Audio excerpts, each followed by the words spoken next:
Hey guys, tonight we're beginning with the sound. Not a battle cry, not a trumpet, not the formal noise of a king's army unfolding itself in daylight. Just hooves. Hooves in the dark, before sunrise, somewhere beyond the walls.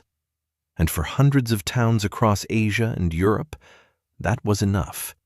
Because by the 13th century, there were places where people heard the Mongols before they understood them. A tremor through the ground, a murmur at the gates, a rider arriving dust-blind from the east, then another,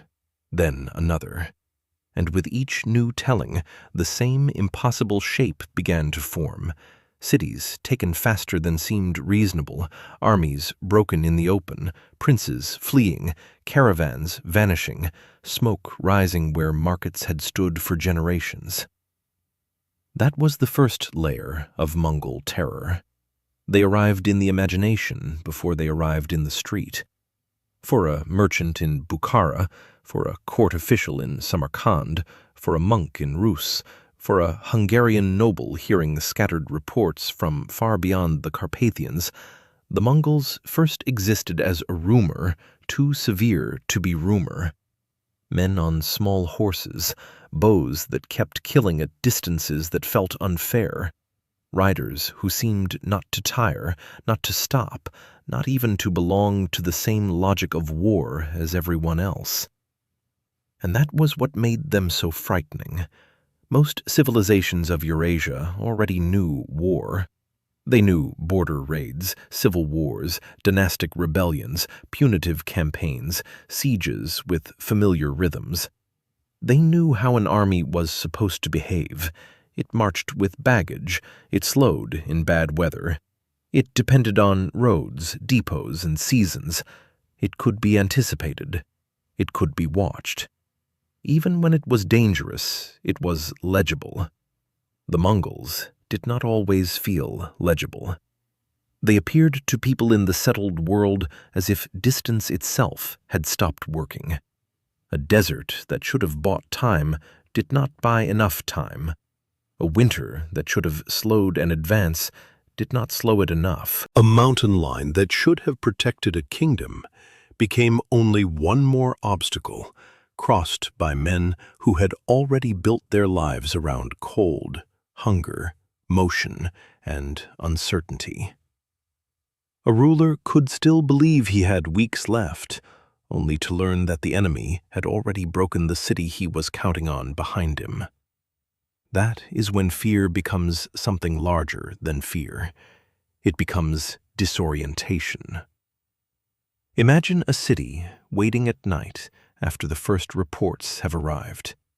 The lamps are burning lower than usual because people have stopped talking in normal voices. Servants move quickly and then pretend not to hurry. Men are sent to the walls and told to look carefully into darkness that reveals almost nothing. Somewhere in the city, a mother folds clothing with more precision than necessary, because precision is the only thing she can still control. Somewhere else, a money changer buries silver under a floor stone. An imam, a priest, a monk, a scholar each in his own tradition, tries to give language to what may be coming. Punishment, trial, fate, history, God's anger. Someone always tries to explain catastrophe before catastrophe has even arrived.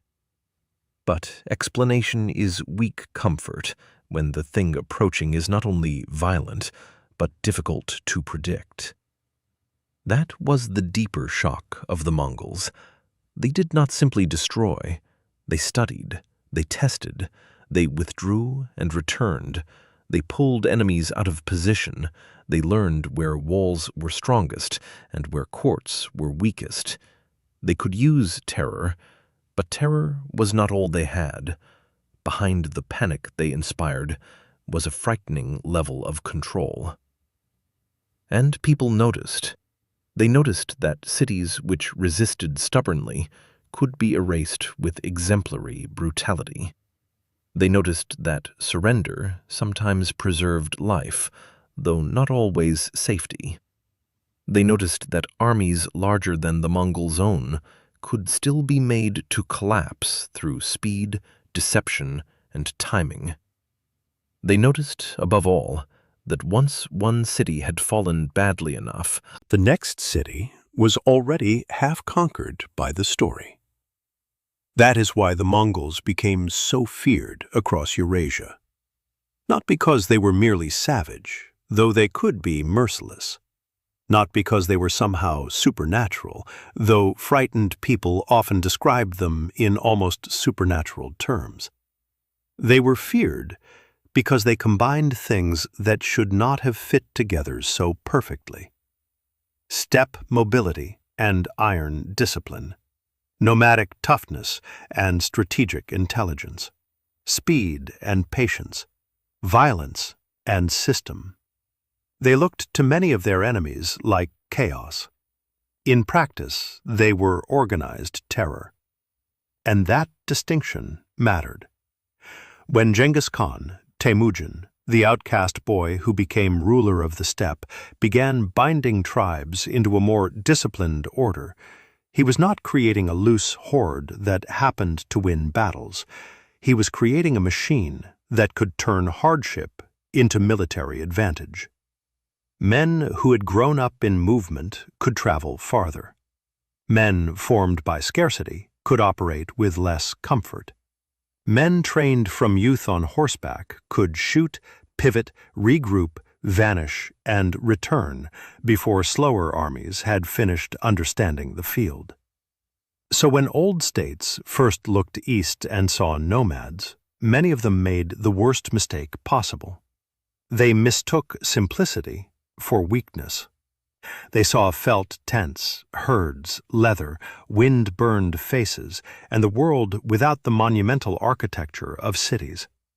They did not yet understand that an empire does not need stone palaces to become lethal. Sometimes all it needs is memory, hierarchy, obedience, mobility, and leaders who understand that fear itself can be sharpened into a weapon. And once the Mongols had demonstrated that lesson a few times, fear began to travel for them. Ahead of scouts, ahead of envoys, ahead of the main army. A governor hearing what happened to another governor. A prince hearing how another prince died after trusting the wrong retreat. A court hearing that one city had resisted and been annihilated, while another had submitted and survived. A traveler repeating details that changed in every telling but grew more dreadful all the same. The names accumulated. Utrar, Bukhara, Samarkand. Then farther west, new names. Kalka, Legnitsa, Mohi. Each name carried not just military defeat, but a change in atmosphere. The air of the continent itself seemed less secure. Because the Mongols were not frightening only on the battlefield, they were frightening to the mind, trying to prepare for them. How far can they ride? How long can they stay in the field? Which report is true? Which wall can hold? Which ally will arrive too late? If they retreat, are they beaten? Or are you already trapped? Questions like these exhaust people before battle ever begins. They weaken confidence. They poison command. They make rulers suspicious, councils divided, cities brittle. In that sense, the Mongols often attacked twice, once in reality and once in expectation. No wonder chroniclers struggled to describe them without slipping into the language of disaster. To many witnesses, they did not feel like one more enemy among many. They felt like a punishment delivered at impossible speed, a moving edge of the world, a force that had come not merely to raid, but to prove that the old map of power was wrong. And yet, The strangest part is this. Their terror did not come from mystery alone. It came from very human things. Cold childhoods, hard riding, fractured loyalties on the steppe, men who learned early that hunger punishes hesitation, leaders who remembered betrayal for years, messengers who could cross staggering distances, generals who treated information as carefully as arrows, a political culture that could be ruthless, practical, adaptive, and unsentimental all at once. In other words, the fear of the Mongols was made by people, which makes it more unsettling, not less, because it means the nightmare had a structure. It had fathers and sons, scouts and relay stations, bows and remounts, laws and punishments, promises and massacres. It had names we still remember: Temujin, Jebe, Subutai, Batunot, because memory enjoys violence. But because some men alter the emotional weather of history so completely that later generations go on living under their shadow. So tonight, before we move into conquest, into princes and shahs and broken armies, stay for one moment longer with that earlier image. A city before dawn, a wall full of listeners, the earth beginning to tremble, and somewhere out in the dark, still unseen, the riders who taught an entire continent to be afraid before first contact. If you want to understand why the Mongols frightened half the known world, you have to begin much earlier, before Bukhara, before Samarkand, before Europe heard the names of Batu or Subutai with a tightening in the chest. You have to begin with a boy abandoned on the steppe, not a prince in silk, not a child sheltered behind walls, not a figure born inside certainty. Temujin, the man later remembered as Genghis Khan, entered the world around the 1160s into a landscape that did not forgive weakness for very long. His father, Yesuge, was a tribal leader of some standing among the Borjigin.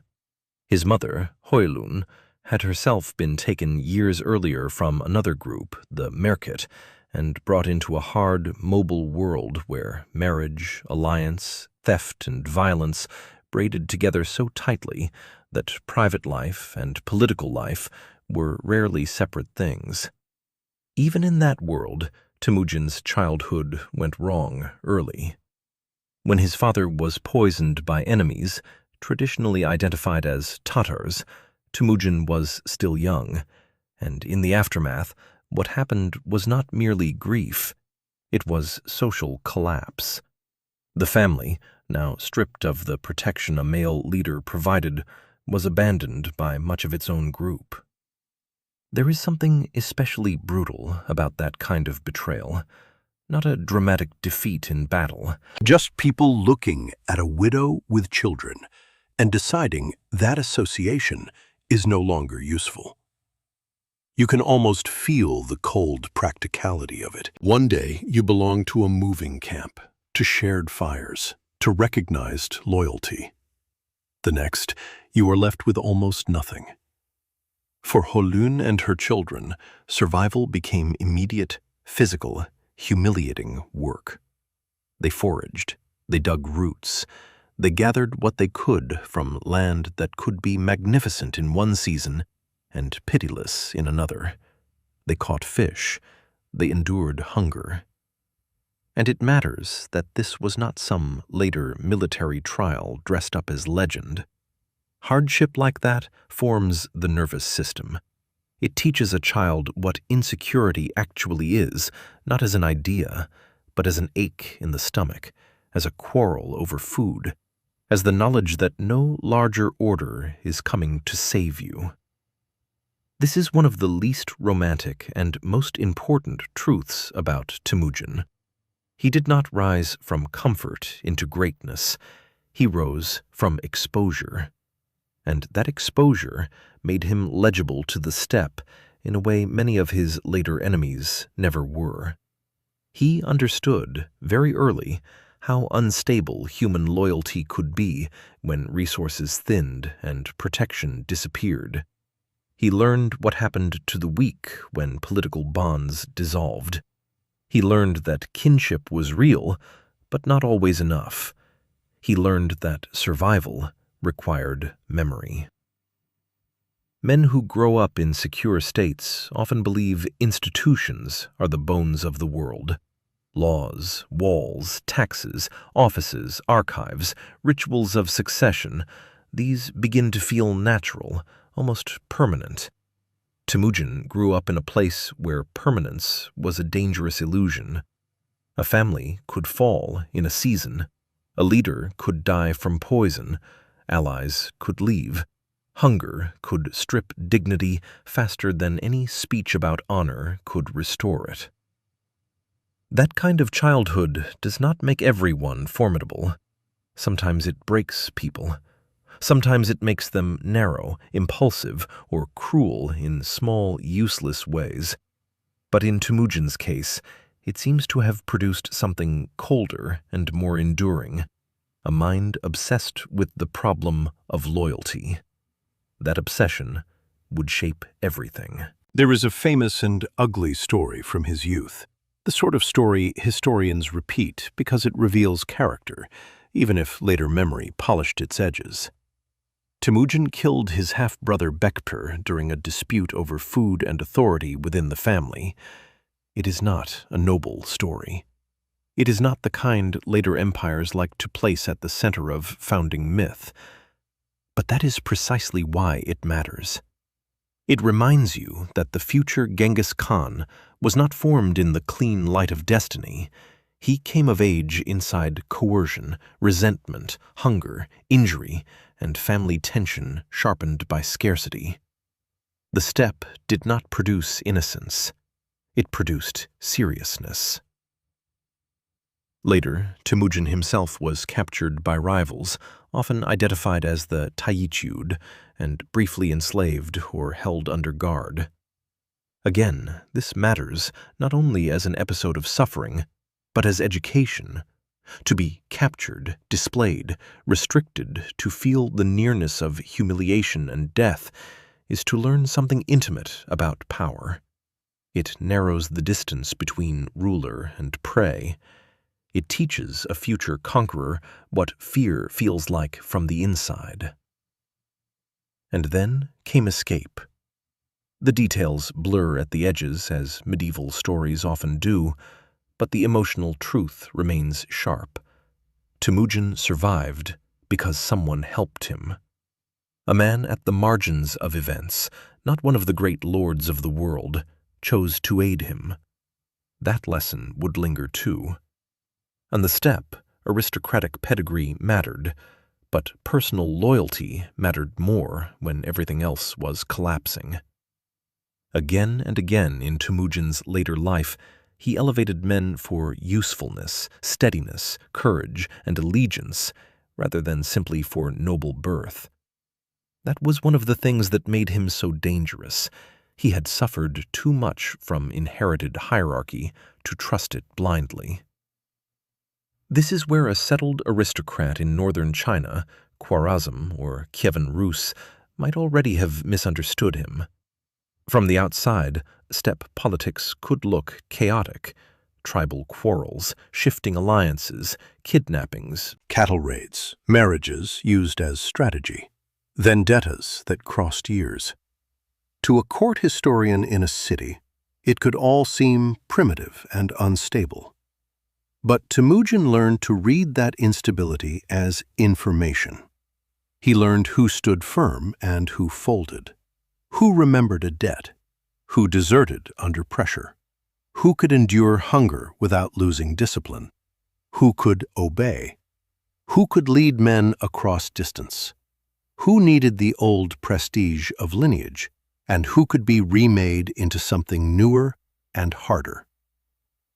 That last point is crucial. The terror of the Mongols did not come only from riding skill or ferocity. It came from the fact that under Temujin, the fragmented violence of the steppe began to be reorganized into a more reliable order. Not gentler, not kinder, but more effective. And effectiveness frightens people more than savagery. A savage enemy can still waste strength. An effective enemy conserves it. By the time Temujin was building his alliances, winning followers, losing them, regaining them, and outlasting rivals like Jamukha, he was doing more than fighting for survival. He was learning the central discipline that later states would come to dread: how to bind people to him so that loyalty became portable, military, and scalable. Jamukha, his one-time friend and later rival, belongs in this story because he reveals the fork in the road. Both men came from the same broad world of steppe competition. Both were formidable. Both understood alliance and violence. But Temujin seems to have grasped more fully that a new kind of power was possible if personal allegiance could be made to outrank older tribal fractures. He did not abolish kinship or nobility, but he repeatedly cut across them. That made him disruptive in a way his enemies often failed to appreciate until too late. To men accustomed to inherited rank, he could appear dangerously illegitimate. To ambitious fighters tired of older aristocrats, he could appear inevitable. That combination is often the beginning of empire. And still, it would be a mistake to imagine Temujin's rise as a smooth march toward greatness.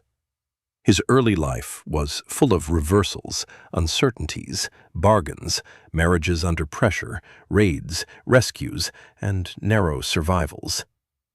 One of the most telling episodes involved his wife, Borta, who was abducted by the Merkit. Temujin had to assemble support to recover her. Even intimate life came braided with force, alliance, and retaliation.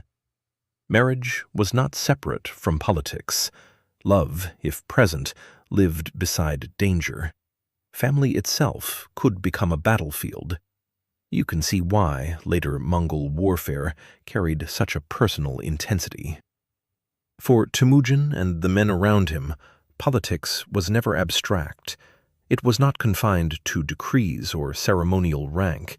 It entered the tent, the marriage, the herd, the memory of abandonment, the humiliation of capture, the necessity of revenge.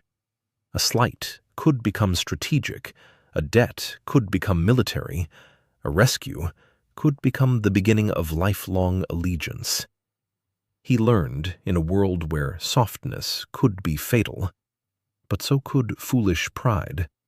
He learned not to confuse honor with rigidity, not to trust status without proof, not to mistake old custom for real strength. By the time he emerged as the dominant figure on the Mongolian plateau and was proclaimed Genghis Khan in 1206, the foundations of later Mongol terror were already present.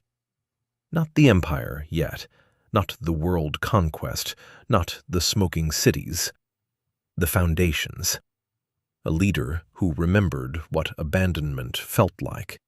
A political imagination shaped by insecurity, a willingness to reward merit, a refusal to leave betrayal unanswered, a talent for turning personal loyalty into military structure, a life spent in motion where distance was normal and hardship expected. This is why the Mongols frightened sedentary empires so deeply once they began expanding outward. Their supreme leader was not a palace ruler trying to imitate the steppe. He was the steppe, reorganized into intention. And that made him harder to predict than a conventional king. A conventional king could be flattered, delayed, trapped by his court, softened by comfort, slowed by ceremony. Temujin had come from a world where delay meant exposure, where ceremony without power meant very little, and where comfort could disappear almost overnight. He carried into empire the instincts of someone who had known life before protection. There is something chilling in that, not because it makes him inhuman, but because it makes him very human in the most dangerous possible way. A man who never forgot precarity, and who built power as if he intended never to taste it again. The settled world would eventually experience that as invasion, but before invasion, it was character. Before the capitals burned, before Shah Muhammad II fled across his own collapsing dominion, before Jebbe and Subutai carved impossible arcs across the map, before Europe began hearing names it would never quite forget, there was this earlier formation. A hungry boy, a widowed mother, a family cut loose, a half-brother dead, a rival world full of shifting loyalties. A man learning, piece by piece, that survival belonged not to the most civilized, but to the most adaptive. And perhaps that is where the fear truly began. Not with the horseman at the wall, but with the child who learned too young that the world does not protect the exposed, and who later built an empire so powerful that no one around him could afford that illusion again. To people living in great cities, Mongol power could look almost mystical from a distance. How could men from the open grasslands keep appearing where they should not have been able to appear? How could armies made of riders from felt tents and pastureland repeatedly unmake states that had walls, tax systems, granaries, workshops, scribes, treasuries, and dynasties older than memory? Why did so many rulers discover, too late, that what looked rough and peripheral was in fact horribly efficient? Part of the answer lies in something very simple. The steppe was not empty. It was a school, and it taught lessons that many settled societies only tried to teach after war had already begun. A child raised in the Mongolian steppe did not learn mobility as a military specialty. He learned it as a condition of life. Horses were not symbols of rank first. They were how one crossed space, managed animals, followed pasture, carried news, hunted, survived weather, and stayed connected to people spread over enormous distances. Riding came early. Endurance came early. The body itself was trained, not through formal drill at first, but through repetition so ordinary it became almost invisible. That difference matters. In many sedentary empires, the peasant, the artisan, the clerk, and the soldier occupied sharply different worlds. A man had to be called away from ordinary life and turned, with varying success, into a fighter. He could be brave, he could be loyal, he could even be well armed, but the habits war required were often imposed on top of a body formed for something else. Among the Mongols, the overlap was greater. The same environment that made daily life hard also made military life more natural. A society accustomed to movement produced men less shocked by long marches. A society accustomed to herd management understood distributed logistics without needing to theorize them. A society in which boys learned to ride, shoot, and endure weather early did not need to invent toughness in the barracks. Much of it was already there.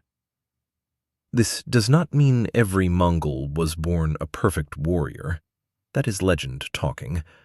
But it does mean the base layer was unusually strong.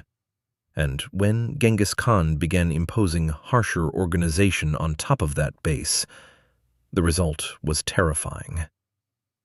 Take the bow, for example.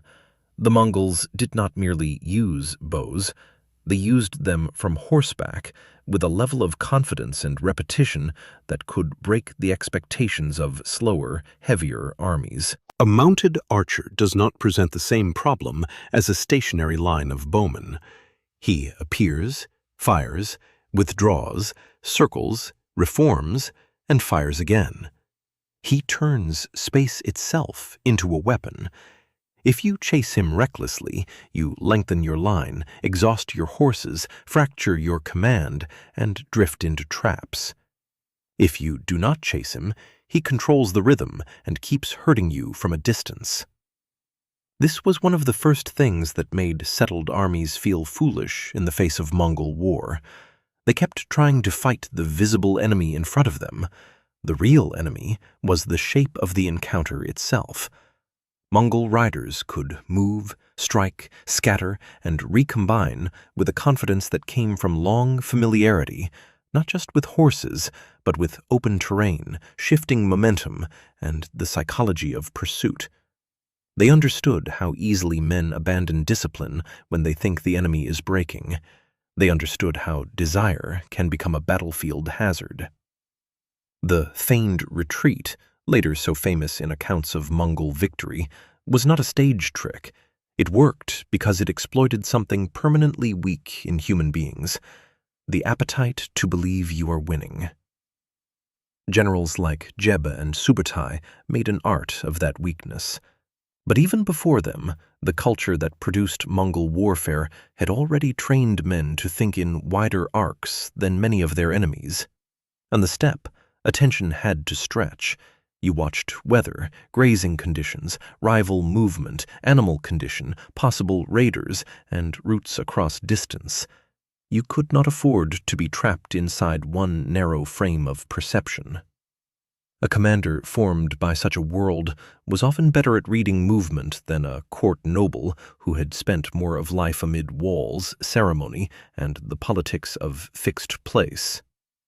Then there was the horse itself, or rather, the horses. This is where fear becomes practical. Mongol armies did not ride one grand charger into exhaustion like a knight hoping for one decisive clash. They commonly relied on multiple remounts, cycling horses to preserve speed across long distances. That gave them a flexibility many enemies badly underestimated. A force could cover surprising ground, maintain pressure, send detachments far out, and still retain operational coherence. To the people they were chasing, this could feel almost supernatural, as though the same riders were everywhere at once. But there was no magic in it, only planning, only horsemanship, only a society built to think in terms of motion rather than settlement. And because the Mongols depended less on the cumbersome supply habits of many sedentary armies, they often moved with a lightness that seemed uncanny. This did not mean they had no logistical system, quite the opposite. They had one intimately tied to their animals, discipline, and expectations of hardship. Men could subsist with less comfort. They knew how to use the resources around them with brutal practicality. They did not assume war should feel orderly, plentiful, or ceremonially maintained. They assumed war would be hard, mobile, and exacting. That assumption alone gave them an advantage over enemies who were better at administering peace than surviving disruption. Think of the contrast. A prince raised in a court might understand intrigue, precedence, protocol, the revenue of provinces, the language of decrees. He might know how to sit on a throne and be recognized. But if campaign conditions deteriorated, if routes failed, if communication broke, if cavalry screens dissolved, if commanders had to improvise over terrifying distances, those accomplishments could suddenly become thin protection.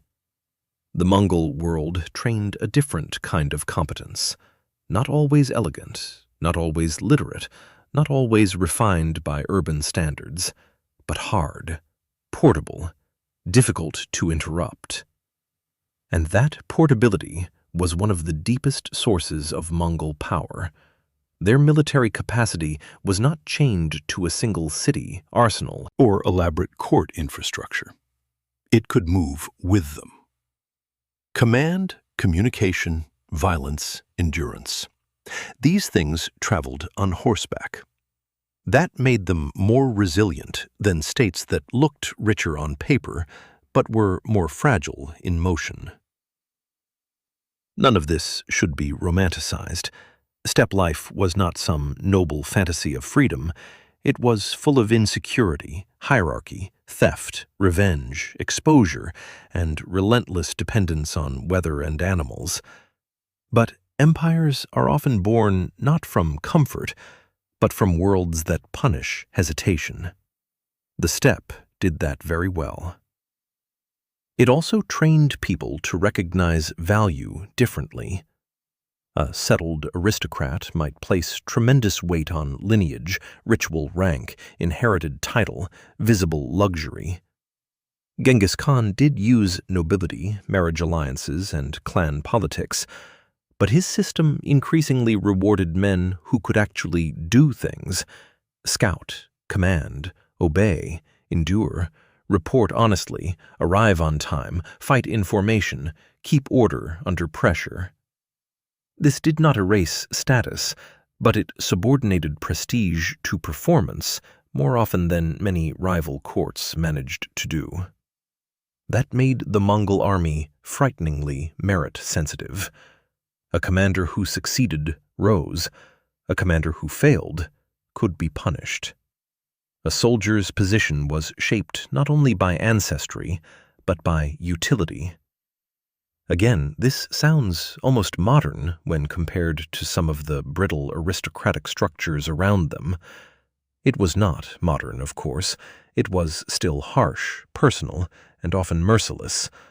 But it was dynamic. And dynamic systems routinely beat static ones when conditions turn violent. By the time Mongol armies began crashing into larger imperial worlds, they were carrying all of this with them: horses, bows, remounts, field discipline, flexible command, practiced deception, and men whose bodies had been shaped by distance. This is why the terror they inspired was never just about cruelty. Other powers could be cruel. Many were. The difference was that Mongol cruelty moved quickly. It arrived before slower states had finished assembling a proper response. It struck after scouts had already mapped the terrain. It returned after fake withdrawal. It reappeared where resistance thought it had gained breathing room.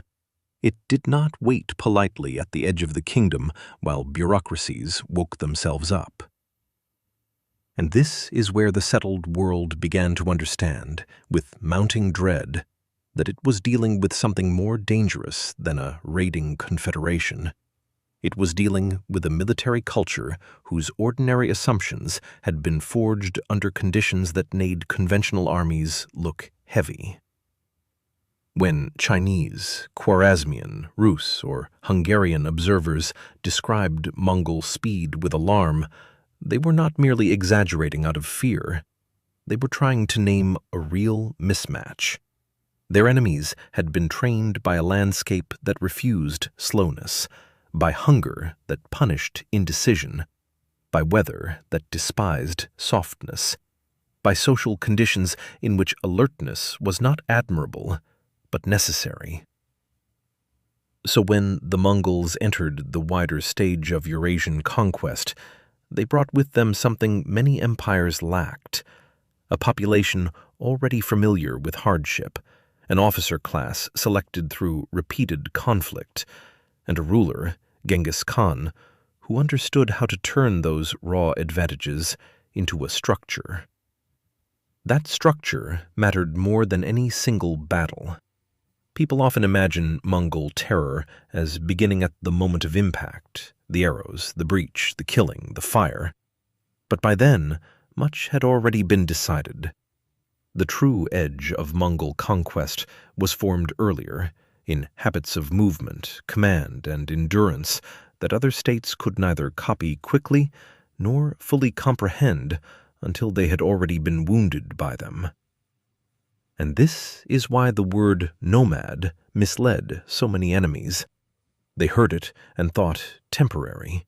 They heard it and thought disordered. They heard it and thought peripheral. What they should have heard was adaptive. They should have heard mobile. They should have heard difficult to corner, difficult to starve, difficult to surprise.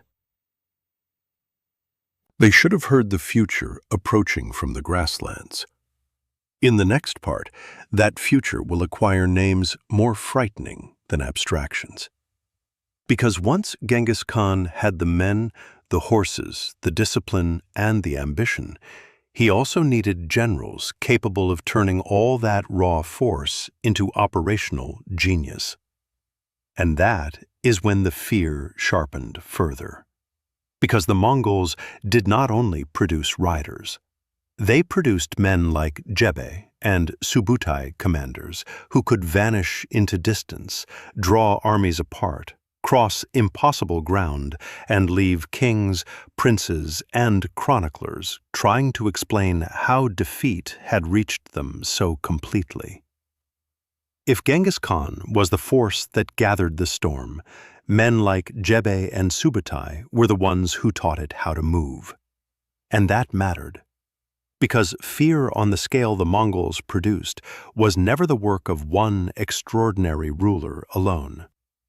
A conqueror can unite tribes, set laws, punish betrayal, reward loyalty, and point armies outward.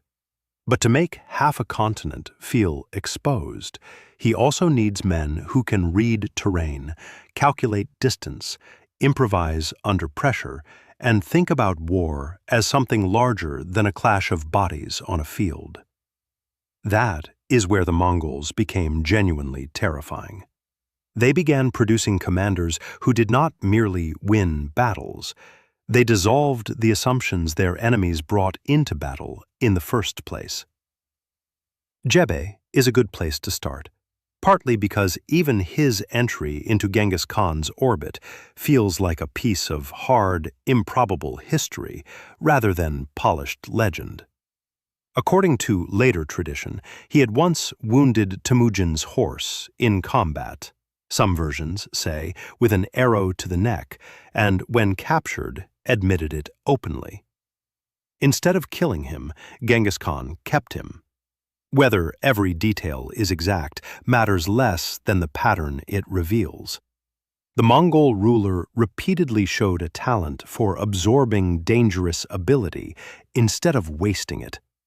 A man bold enough to wound a future conqueror, and honest enough to say so, could become more useful alive than dead. That decision tells you something about Mongol success. They were ruthless, yes, but they were not wasteful when talent could be repurposed. Jebe went on to become one of the most formidable field commanders of the age. So did Subutai, the son of a blacksmith or smithing family, according to the traditional accounts, a detail chroniclers have always loved, because it offends the assumptions of older aristocratic worlds so neatly. In kingdoms that placed prestige in bloodline, such a man might have remained useful but bounded. Under Genghis Khan, a man like Subutai could rise by competence, endurance, and results. And once he did, he became one of the chief architects of Mongol expansion. He is the kind of historical figure who becomes more alarming the closer you look. Not because he is theatrical, he is not remembered that way, not because he left behind speeches polished for posterity, but because again and again, across astonishing distances, armies under his direction appeared to understand the field better than the people defending it. He planned campaigns not as isolated battles, but as systems of motion, separate columns, timed movements, intelligence gathering, pressure from different directions, feigned withdrawals, exploitation of panic, careful scouting before commitment. This was war conducted with a flexibility many of his enemies simply did not possess. And that is the key. What made generals like Jebe and Subutai so frightening was not just aggressiveness. Plenty of commanders in history have been aggressive. Aggression without control often turns into waste. What the Mongols had was controlled unpredictability. Their enemies often could not tell when retreat was real, when a small force was bait, when a raid was reconnaissance, or when a seeming absence concealed a larger operational design. That uncertainty did half the work. Imagine being a prince of the Rus, or an officer in the Khwarezmian world, or a noble retainer in Eastern Europe hearing the first reliable accounts of Mongol field methods. Scouts report riders, but cannot pin them. A local engagement seems successful, but the enemy vanishes too cleanly. Pursuit begins. Then discipline loosens. Men believe the enemy is giving way. The line stretches, communication frays, units separate, dust clouds make numbers uncertain. Then the riders turn. Arrows fall. Flanks appear where there should be no flanks. Fresh horsemen enter the field after your own animals are tiring. What had looked like victory becomes dislocation, and dislocation becomes collapse. This happened often enough that it ceased to feel accidental. Jebe and Subutai understood something many commanders never fully learn. Most armies are defeated mentally before they are destroyed physically.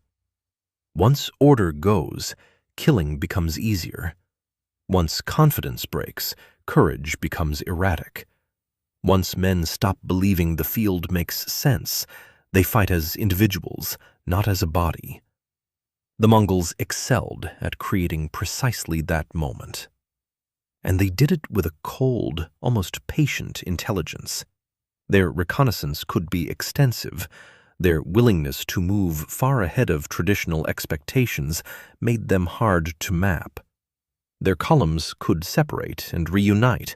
Their command culture allowed for initiative inside a disciplined framework. In slower or more hierarchical armies, this kind of distributed movement often led to confusion. Under good Mongol commanders, it became an advantage. No wonder later chroniclers sometimes wrote about them as if they were everywhere. They were not everywhere, of course, but they were often where they needed to be before their enemies were ready.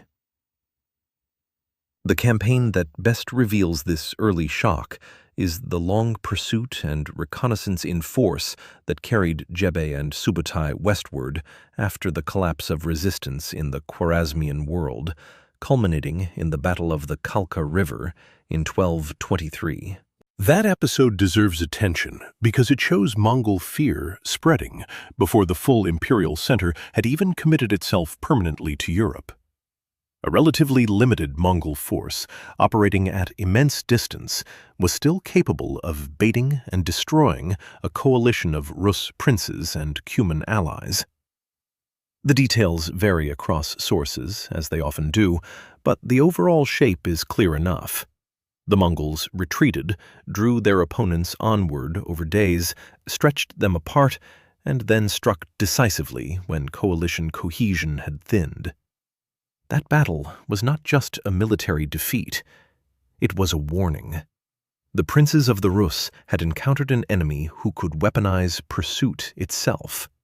They were not simply beaten by stronger men, they were outthought in motion. That is a much more humiliating kind of loss. A city can recover from brute force in memory. It tells itself it was overwhelmed by numbers, betrayed by fate, crushed by an unavoidable tide. But when commanders realize they were manipulated, lured, measured, separated, and then broken, the fear sinks deeper. It suggests that the enemy is not just dangerous, but attentive, not just fierce, but intellectually invasive. And that is exactly what the Mongols often were. One of the reasons their conquests felt so destabilizing was that they blurred the line between warfare and diagnosis. They probed states for weakness and then entered through the cracks. They noticed rivalries. They noticed slow mobilization. They noticed brittle aristocrats, divided chains of command, overconfident cavalry, slow infantry, and rulers who mistook local success for strategic security. A less adaptive enemy might have collided head-on with these strengths and paid for it. Jebe and Subutai preferred to let weaknesses ripen. The result, to those facing them, could seem almost inhumanly clear-sighted. But the truth is more unsettling than that. Their clarity was human. It came from experience, repetition, severe command habits, and a military culture that prized information. The Mongols were not winning because they were mythical horse devils from the end of the world. They were winning because they asked good questions before battle. Where is the enemy moving? Who commands whom? Who will pursue too far? Which river crossing matters? Which city can be bypassed? Who can be frightened into surrender? Who will fight harder after insult? How long can we stretch their response before striking? These are simple questions, almost ordinary ones, yet whole kingdoms fell because they were asked more rigorously on one side than the other. Subutai, in particular, becomes chilling the more you think about scale. He would later help direct operations reaching into Eastern and Central Europe, coordinating converging offensives over remarkable distances.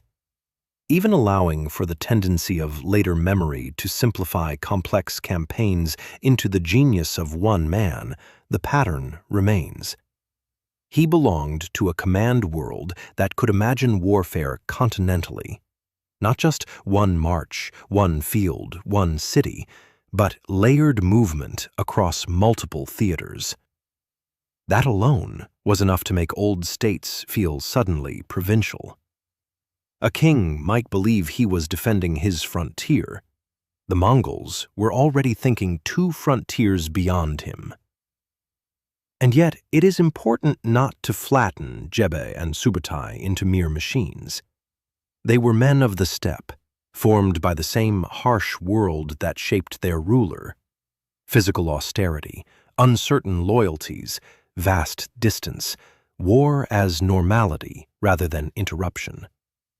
What made them dangerous was not only brilliance, but fit. They were perfectly suited to the type of empire the Mongols were becoming. An empire of riders needed commanders who thought in movement. An empire of fear needed commanders who understood timing. An empire expanding across civilizations needed men who could improvise without losing coherence. They did. So when later Europeans heard the names of Mongol generals and struggled to place them inside their own categories, the confusion was understandable. Were these nobles, raiders, princes, savages, professional soldiers? The answer was uncomfortable. They were whatever the campaign required, and that flexibility was itself a weapon. By now, the fear of the Mongols was no longer just about horse archers from far away.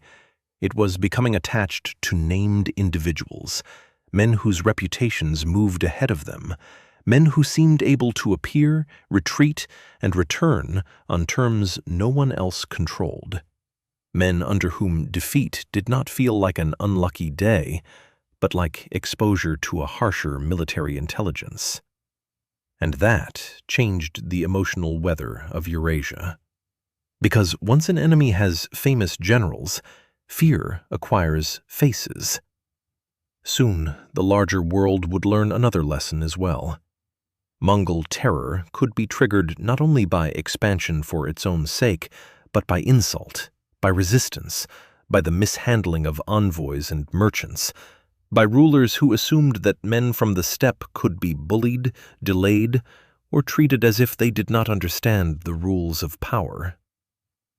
One of those rulers was Shah Muhammad II of Khwarezm, and when he mishandled the Mongols, he helped unleash one of the most devastating campaigns of the age. That is where the dread deepens next, because fear is one thing when it comes from an enemy you have never met. It becomes much worse when it arrives with a reason. The war that made the Mongols feel truly monstrous to the settled world did not begin with some ancient blood feud. It began, at least in one of its most consequential phases, with trade, mistrust, arrogance, and a decision so catastrophic that it changed the fate of entire cities.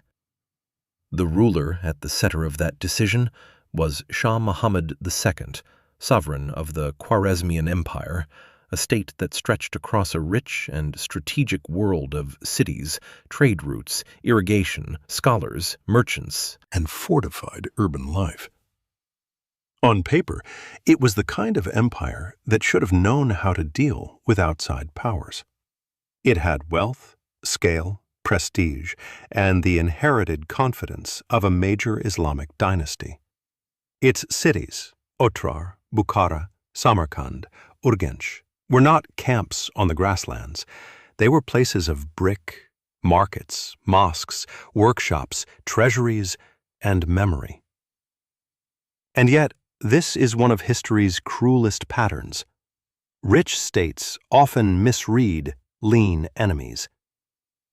At first, Genghis Khan was not necessarily trying to annihilate Khwarezm. He had reasons to value commerce. The expanding Mongol world needed access to trade, artisans, information, and stable exchange with the wealthy urban zones to its west. So, when a Mongol-sponsored caravan arrived in Otrar, carrying merchants and goods, it represented something more than business. It was also diplomatic testing. A question in practical form. Can these two powers coexist? The answer, disastrously, was no. The governor of Otrar, usually identified as Inalchuk, sometimes called Gayir Khan in Persian sources, seized the caravan. The merchants were accused of espionage. Their goods were confiscated. Many or all of the men were killed, depending on which source one follows. Whether the governor acted from genuine suspicion, greed, political calculation, or a blend of all three, almost no longer matters. The point is that from the Mongol side, this was not simply a commercial dispute. It was an intolerable violation. Genghis Khan did not immediately answer with full destruction. That is important. He first sent envoys. This is one of the most revealing moments in the entire story because it shows the settled world making a fatal interpretive mistake. Too many later retellings imagine the Mongols as men of pure impulse, all speed and rage. But here, the sequence shows something else. Procedure, complaint, demand for redress, and opportunity, however narrow, to contain the insult. Shah Muhammad II refused that path. Accounts vary in detail, but the broad outline is grimly consistent. The Shah did not adequately punish the governor. Mongol envoys were humiliated. One was reportedly executed, and others had their beards shaved, a deliberate insult in steppe political culture, and indeed in many other cultures of the time. What might have been repaired became instead personal, sovereign contempt. This is one of the great misjudgments of medieval history. Muhammad II appears to have believed that the ruler on the eastern steppe was a problem to be managed, not a world-changing force to be feared. Perhaps he thought the vastness of his own dominion would absorb the shock. Perhaps he believed the Mongols would remain local. Perhaps he misread them through the old urban prejudice that nomads were dangerous but ultimately limited. If so, he was about to educate the entire region through his mistake. Because once Genghis Khan decided on war, he did not pursue it as a border punishment. He pursued it as a demolition. And that distinction is where Khwarezmian fear became Eurasian fear. When the Mongol invasion began in 1219, it moved with the cold competence that had already made Temujin's enemies vanish from the steppe.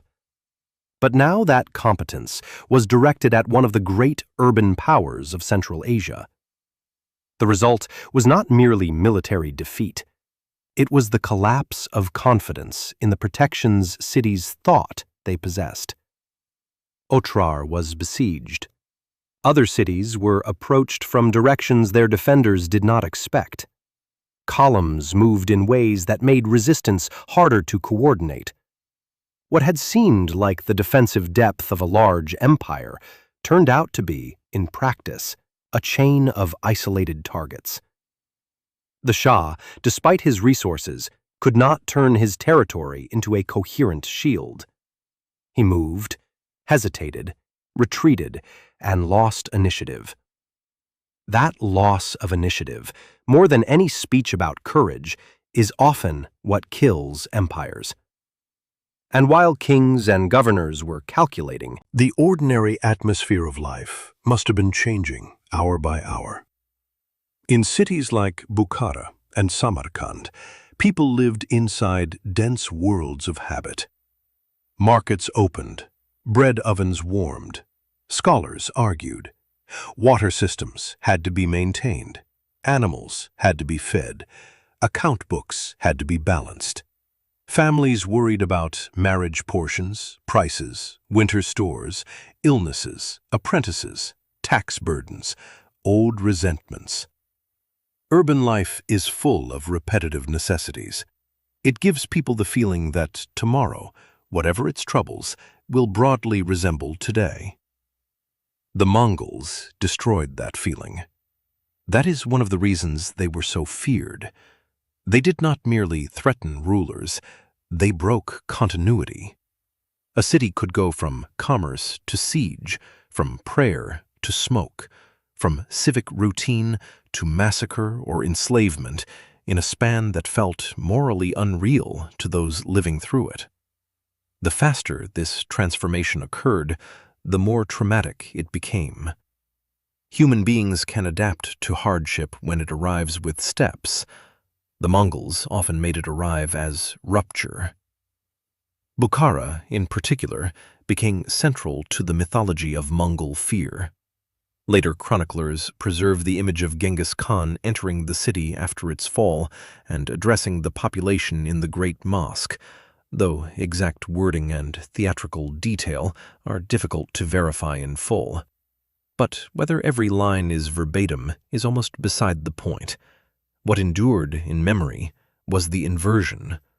A ruler from the steppe, once imagined peripheral, now standing at the center of an Islamic city of learning and trade, speaking as master.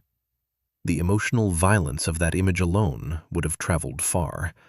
It told the broader world that old hierarchies had turned upside down. The settled city was no longer judging the nomad was judging the city. Samarkand fell too, despite its defenses and numbers. Accounts emphasize surrender, internal division, failed resistance, and the use of skilled troops and captives in the Mongol war machine. Again, the exact arithmetic varies from source to source, as medieval numbers often do. But the broader truth remains steady. Cities that believed their walls, garrisons, or prestige would save them discovered that none of those things mattered if leadership fractured, if the enemy moved better, and if terror had already hollowed out will. That last point matters enormously. The Mongols did not conquer each city from zero. By the time word of Bukhara spread, Samarkand was already psychologically wounded.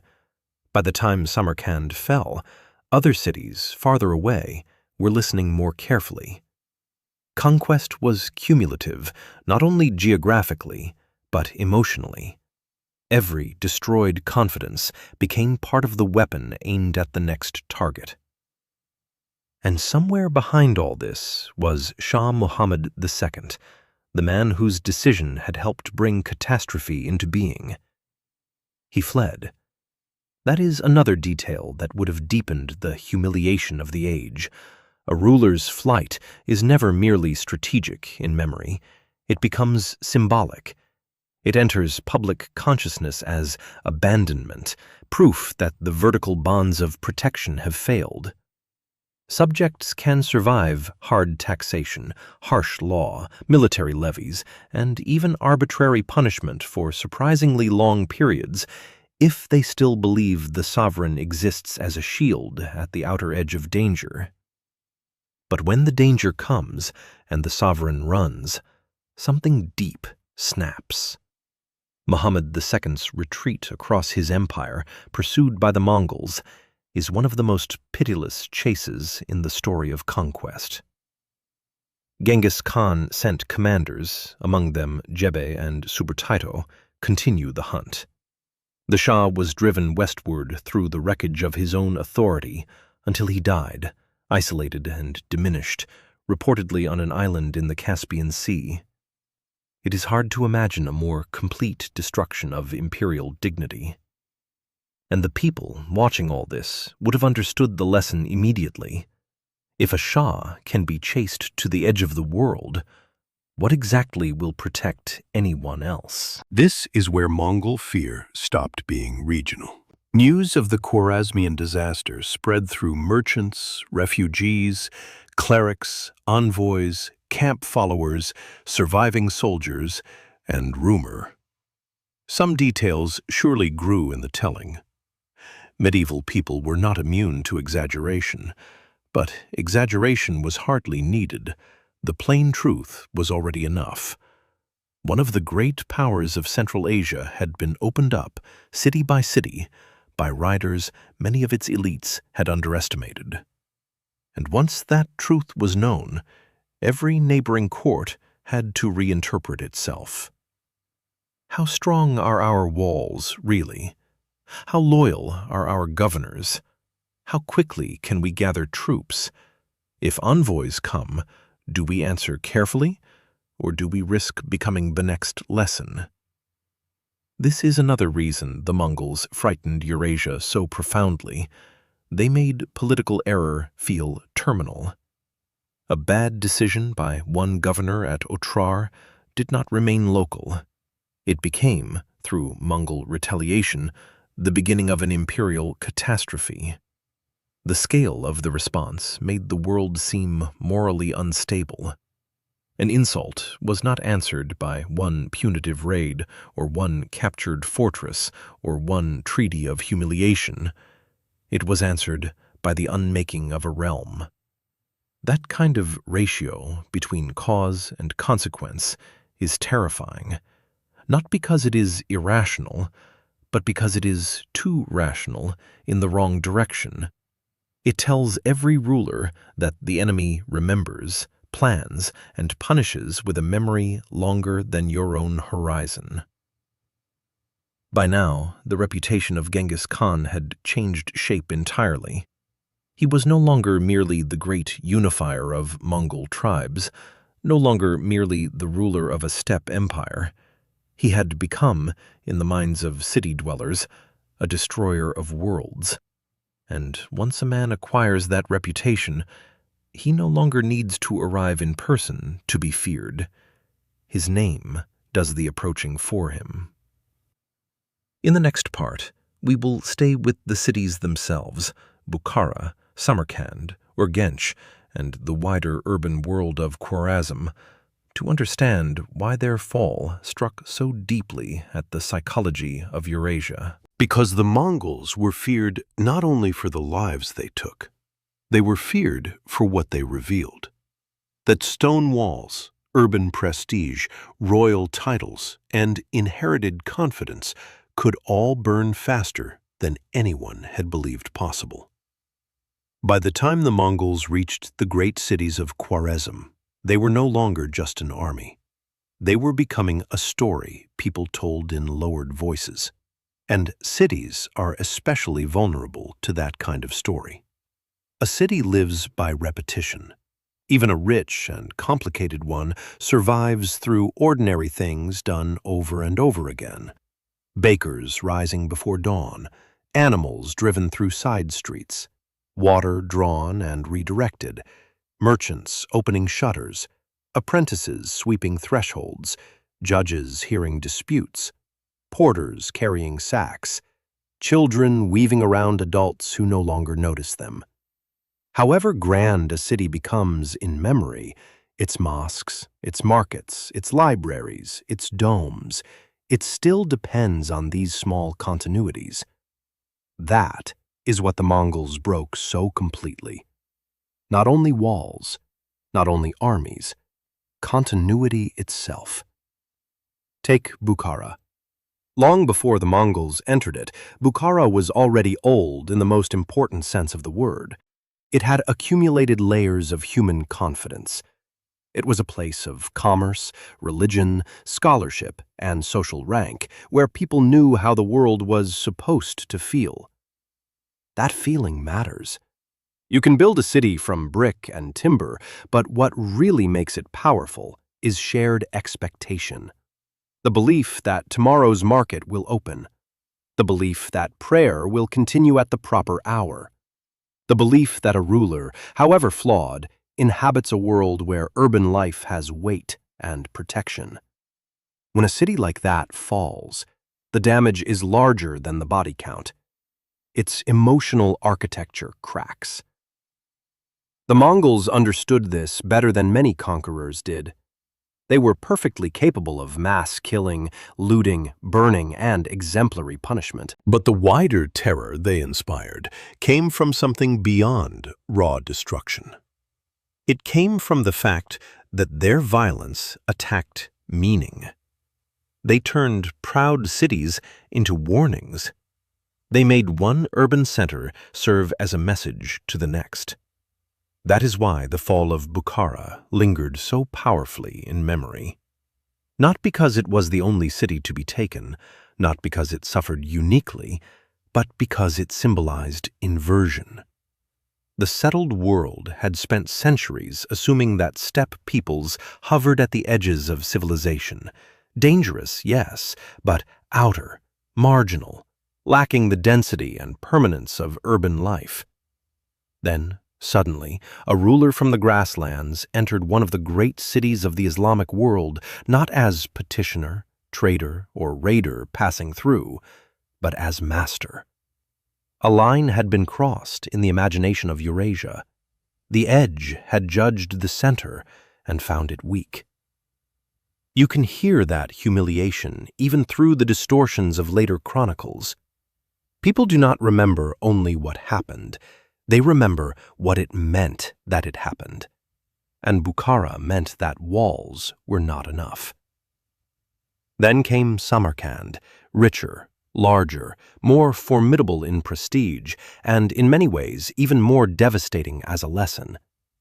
Cities often believe, quietly, that what happened to another city cannot happen to them in the same way.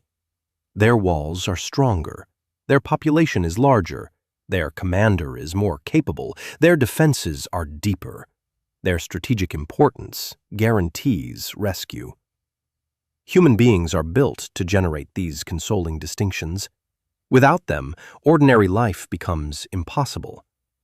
The Mongols kept proving those distinctions fragile.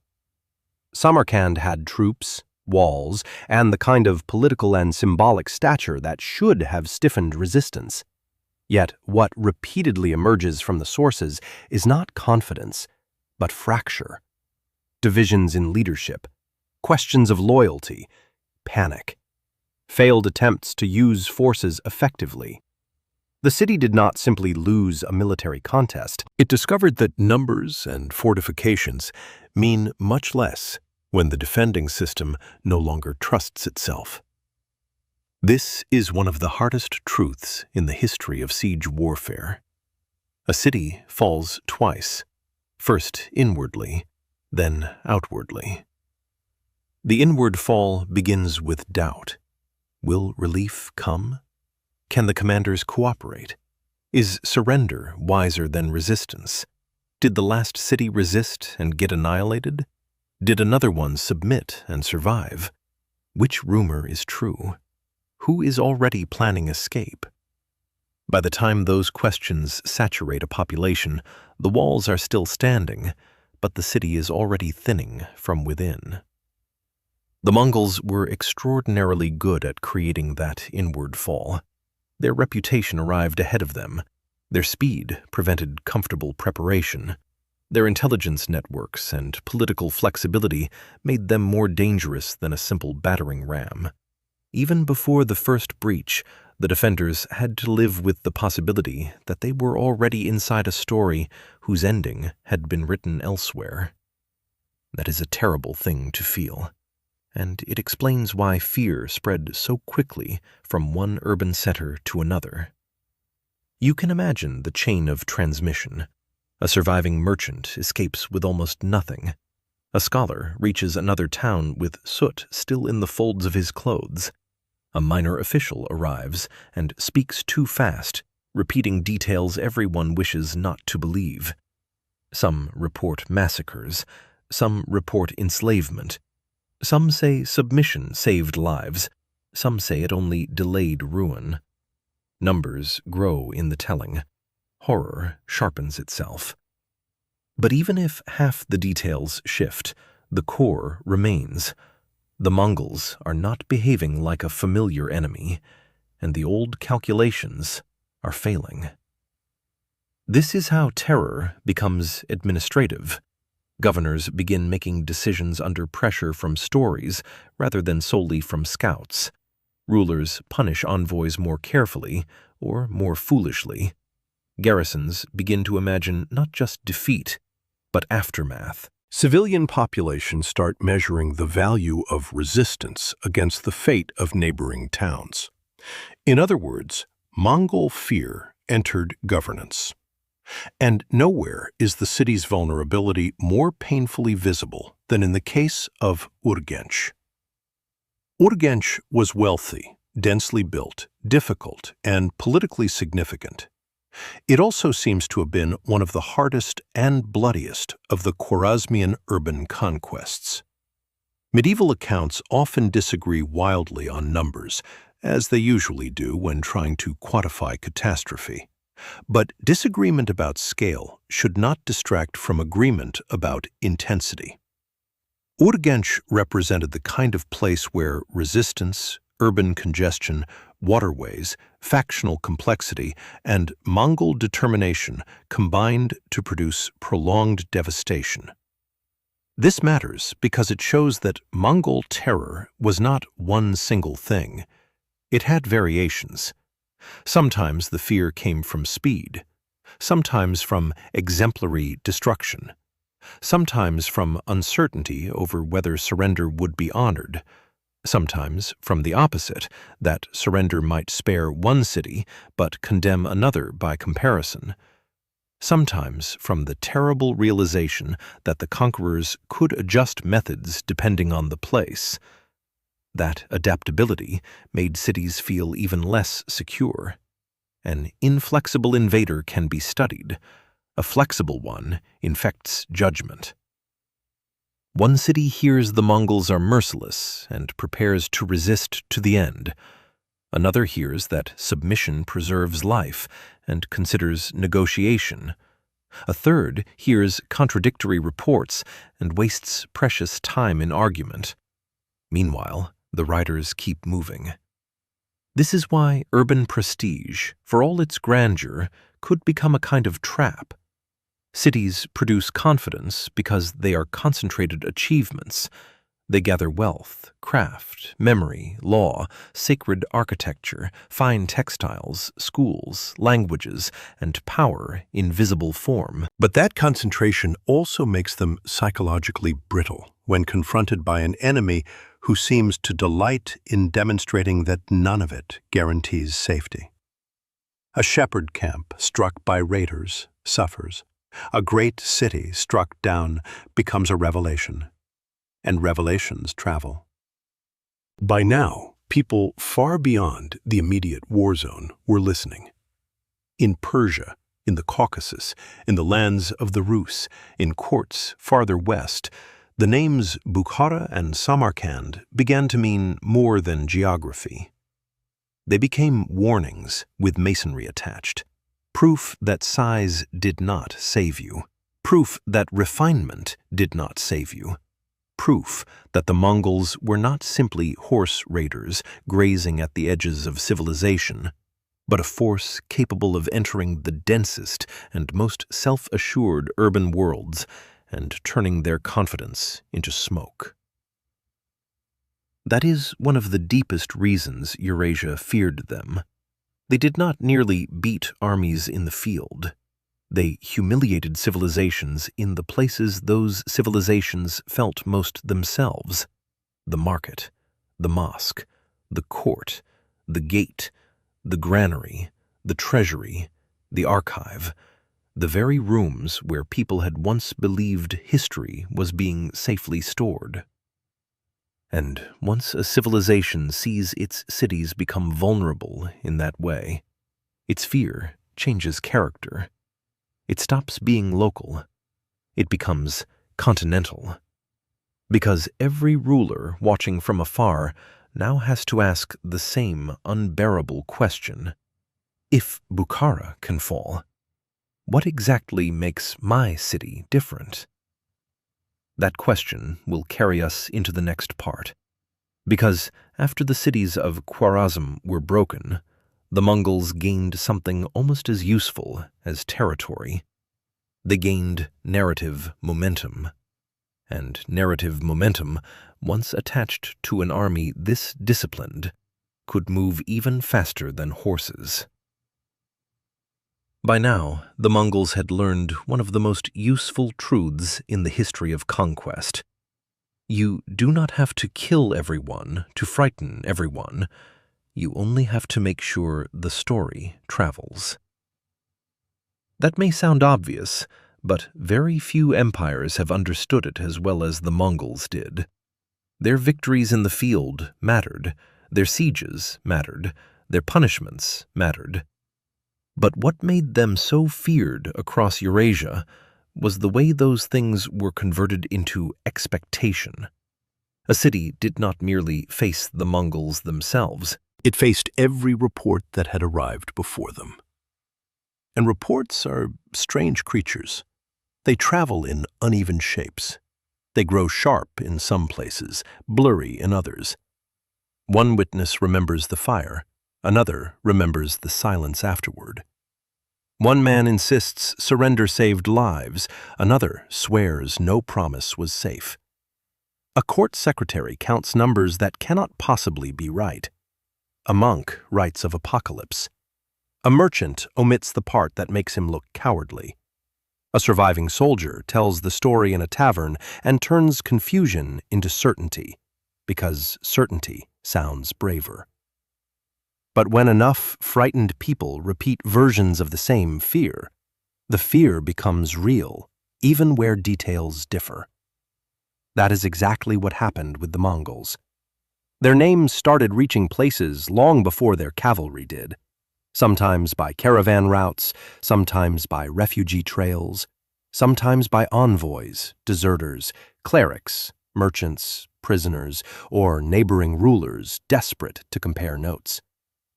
In each new court or city, the same basic pattern emerged.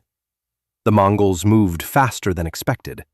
They broke armies that should have delayed them longer. They punished resistance heavily. They seemed to know things. They seemed to appear where distance should have protected you. And each time the story was retold, The listener did not merely receive information. He received a change in mood. That mood mattered. A ruler making decisions in fear does not reason the same way as a ruler making decisions in confidence. Councils grow tense. Advisors split. One faction argues for tribute, another for resistance. Another still insists the stories are exaggerated because to believe them fully would be too humiliating. Men begin speaking not just about the enemy's strength, but about what happened elsewhere. Memory enters the room. The ghost of another city sits at the council table. That is how fear starts governing before conquest. The Mongols were exceptionally good at making use of this. They sent envoys. They demanded submission. They calibrated responses. A place that yielded might be spared immediate destruction and folded into the imperial machine as a source of taxes, goods, labor, routes, or intelligence. A place that resisted stubbornly might be made into an example. That distinction was politically useful precisely because it was legible. The message was simple enough for everyone to understand. Choose quickly and choose correctly. Of course, real life was messier than slogans. Not every surrender produced the same result. Not every resistance ended identically. Mongol warfare was practical before it was theatrical. Local conditions mattered. Strategic value mattered. Previous behavior mattered. But from the point of view of terrified observers, the broader pattern was clear enough. Resistance could bring obliteration. Submission might preserve enough life to continue. Therefore, every city had to calculate not only what it could withstand, but what kind of story it wanted to become. That is a horrifying burden for a population to carry. Imagine again a city hearing the Mongols are close. Now the people inside are not just afraid of arrows or siege engines, they are afraid of becoming the next lesson. The governor worries not only about walls, but about reputation. Merchants wonder whether opening the gates early will save their property or disgrace them forever. Religious leaders debate whether endurance is duty or folly. Families measure the pride of the city against the survival of children. And behind all of it lies the same unbearable pressure. Everyone already knows what happened elsewhere. This is why Mongol terror spread more efficiently than ordinary wartime panic. It was cumulative. Each conquest enlarged the emotional range of the next. Every destroyed city, every scattered army, every fleeing prince made the next confrontation easier for the Mongols to frame. A frightened enemy makes mistakes. He mobilizes too late, or too early. He abandons strong ground. He chases when he should hold. He holds when he should flee. He distrusts allies. He clings to protocol while the world changes around him. Fear does not just weaken the hand, it distorts time. It makes people feel urgency in the wrong places. The Mongols knew how to feed that distortion. One of the least appreciated forms of power in their empire was communication. Not only intelligence gathered before battle, but the larger architecture of relay, message, and movement that later matured into the YAM system under the empire stations, fresh mounts, protected routes, and a state that increasingly understood that information is a form of speed. Even before such systems reached their fuller imperial form, the Mongols already had a political culture unusually attentive to the value of messengers, scouts, reconnaissance, and rapid transmission. A commander who knows sooner can act sooner. A ruler who hears first frames the story. A conqueror who controls routes controls imagination. And imagination, in moments of danger, can be as heavy as iron. That is why even lands not yet conquered began to feel psychologically occupied. The Rus principalities, for example, had already tasted Mongol methods at the Kalka River in 1223, where a coalition force was drawn into ruin by an enemy that seemed to understand pursuit better than honor-bound princes understood caution. The lesson lingered, even though the Mongols did not immediately stay and convert that one battle into full, permanent rule over all the lands they touched. The wound remained. People remembered that these riders could come from enormous distances, break armies, and vanish again into the larger strategic landscape. That kind of enemy is hard to domesticate in memory. A familiar rival, even a brutal one, becomes part of your political grammar. He belongs on the map. He has habits. You learn his rhythms over generations. The Mongols seemed, at first, to violate grammar itself. Their campaigns did not fit older assumptions about seasonal limitation, about how long mounted forces could operate, about what counted as safe depth, about whether a retreat meant relief. Even their absences were frightening, because absence could mean regrouping rather than defeat. So rumors about them acquired an unusual quality. They were not merely stories of violence, they were stories of uncertainty. And uncertainty is harder on the nerves than a blow you can see coming. This is part of the reason medieval chroniclers so often describe the Mongols in language that drifts toward the apocalyptic. Not because every chronicler was irrational, nor because the Mongols were literally supernatural, but because large-scale uncertainty feels spiritually invasive. It does not simply threaten life, it threatens comprehension. People begin searching for frameworks big enough to hold what is happening. Divine punishment, end times, cosmic upheaval, the breaking of old orders. It is the mind's way of trying to match the size of the event. Yet the true mechanism was grimly practical. The Mongols understood that reputation could save arrows. If a city opens its gates because Bukhara is still burning in local memory, then Bukhara continues to work for the Mongols long after the riders have left. If a ruler rushes into bad battle because he fears appearing weak before subjects already frightened by stories from the East, then fear has reshaped his strategy before the first engagement. If neighboring princes cannot agree because each has heard different versions of Mongol behavior and each trusts a different lesson, then narrative itself has become a wedge driven into alliance. This is conquest at a distance, and it helps explain why the Mongols inspired something larger than military respect. They inspired anticipatory dread. The sense that they were already halfway into your world by the time you began planning for them. There is also something deeply human and deeply cruel about the way this operated. The Mongols did not invent rumor. Every war produces rumor.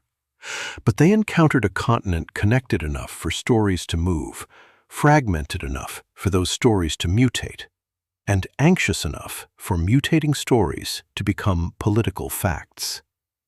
Merchant routes, diplomatic circuits, refugee streams, and sacred networks all carried news. A destroyed city in Central Asia did not remain emotionally local. It leaked outward, translated into different languages, adapted to different fears, and settled into the minds of people who had never seen the steppe.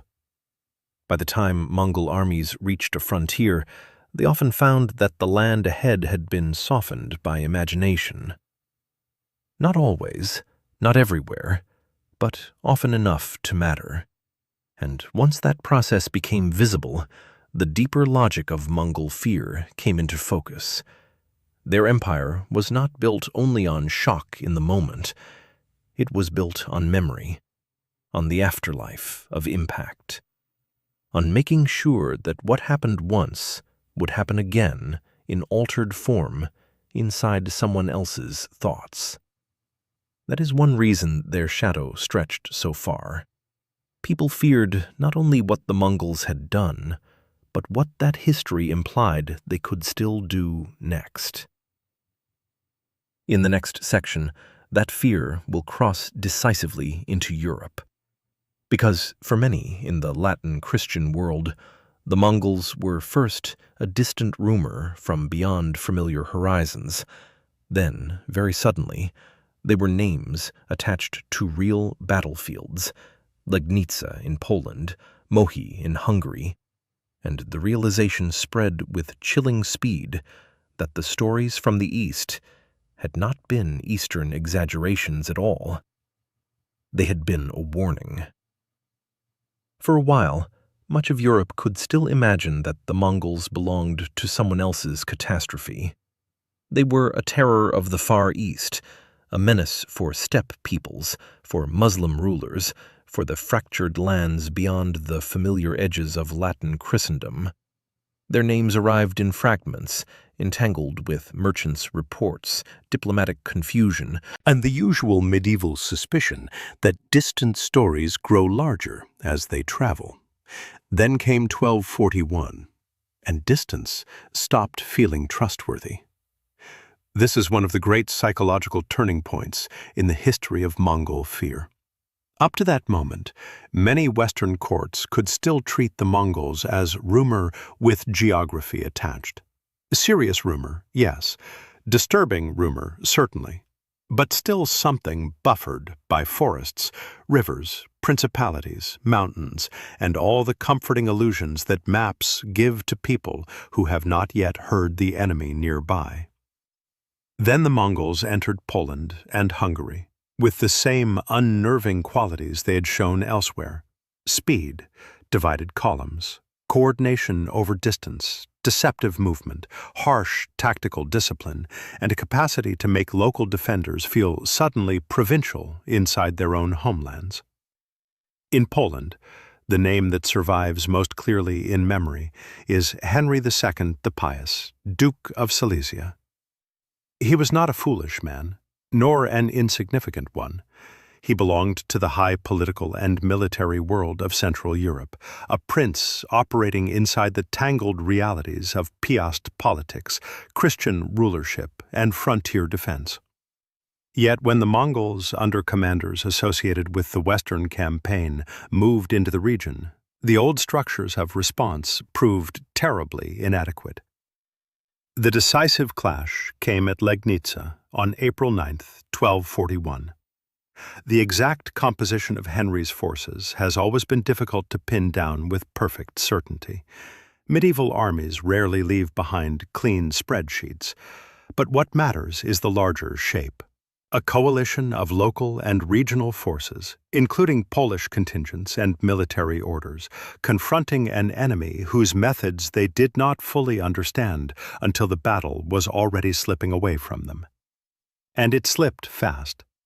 The Mongols used some combination of mobility, missile pressure, battlefield signaling, and probably feigned withdrawal or tactical distortion in ways that unsettled the Christian forces. Sources also mention smoke or noxious fumes, though such details are the sort that chroniclers can sharpen dramatically in the retelling. Whether every particular is exact, the conclusion is not in doubt. Henry's army was broken. He himself was killed.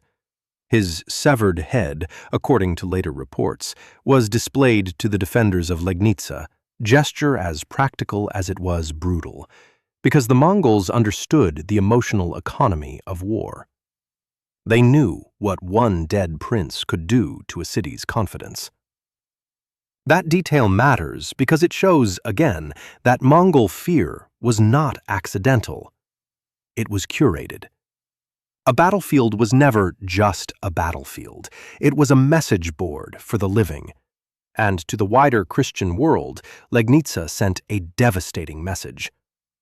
A duke of real standing had fallen. The enemy was not merely riding at the margins. The enemy could enter the political bloodstream of Europe and draw noble blood there. Only 2 days later, on April 11th, 1241, came an even more consequential blow: the Battle of Mohi in the Kingdom of Hungary. Here, the central figure is King Bela IV. Hungary mattered immensely. It was not a minor frontier lordship that could be explained away as isolated misfortune. It was a major kingdom, with cavalry traditions, aristocratic military culture, fortifications, and strategic depth. If the Mongols could break Hungary, then the comforting European assumption that these were merely Eastern devastators began to look naive. At Mohi, the Hungarian army confronted Mongol forces operating with the same terrible fluency and motion that had undone so many opponents before. The battle is remembered above all for the destruction that followed the Hungarian defeat, but the defeat itself is revealing. Bela's forces were not simply overwhelmed by a faceless swarm, as later simplifications sometimes suggest. They were outmaneuvered by an army able to combine pressure, crossing operations, encirclement dynamics, and tactical flexibility in a way European commanders found profoundly destabilizing. The Mongols crossed the Saijo River under contested conditions, used engineering and coordinated attack, and eventually turned the Hungarian camp into a trap rather than a refuge. That image is worth lingering over for a second, because it captures the emotional logic of Mongol fear so well. A camp exists to create order in danger. It is an attempt to draw a line around exhaustion and say, here, at least, we are still a body. But under Mongol pressure, even the defensive enclosure could become the place of greatest vulnerability. Once panic and congestion took over, confinement itself worked against the trapped. That reversal was pure Mongol cruelty in strategic form. They repeatedly made familiar protections fail in unfamiliar ways. And then, after Mohi, came the larger horror. Not just one battle, but devastation moving through Hungary with an energy that made the kingdom feel suddenly naked. Settlements were destroyed, populations were slaughtered or scattered, refugees fled. Bela IV himself escaped westward, and in memory, that escape took on the same symbolic force as Shah Muhammad's flight had earlier in the Islamic world. When kings run, their people understand immediately that politics has fallen through to survival. This is one of the reasons 1241 landed with such force in European consciousness. It was not simply the loss of battles. Europe had lost battles before. Princes died in war all the time. Kingdoms were raided, burned, disputed, inherited, partitioned, reclaimed. But the Mongols made these events feel connected to a wider and more frightening pattern. Legnica and Mohi were not isolated misfortunes. They looked like the western edge of the same machine that had already torn through lands farther east. In other words, Europe realized that the rumors had a body. And once that realization took hold, fear widened quickly. What city was safe? Could the Mongols reach Vienna? Would Germany hold? Was Italy next? Were these men a punishment from God, as some chroniclers wondered, or simply the most efficient enemy the age had yet produced? The questions multiplied, because the speed of Mongol victory left little time for emotional adjustment. Medieval societies could absorb bad news, but usually in stages. The Mongols kept collapsing the stages. By the time one battlefield was properly understood, another had already happened.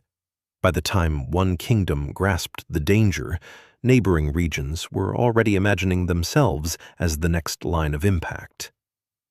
That is how continental fear forms, not from a single event, but from the rapid linking of events into one coherent nightmare. To be fair, Europe was not wholly helpless. Fortified places could hold under the right conditions, terrain could matter, political responses could stiffen. Some regions were harder to penetrate than others, and the Mongols did not, in the end, permanently overrun all of Central and Western Europe in this first great wave.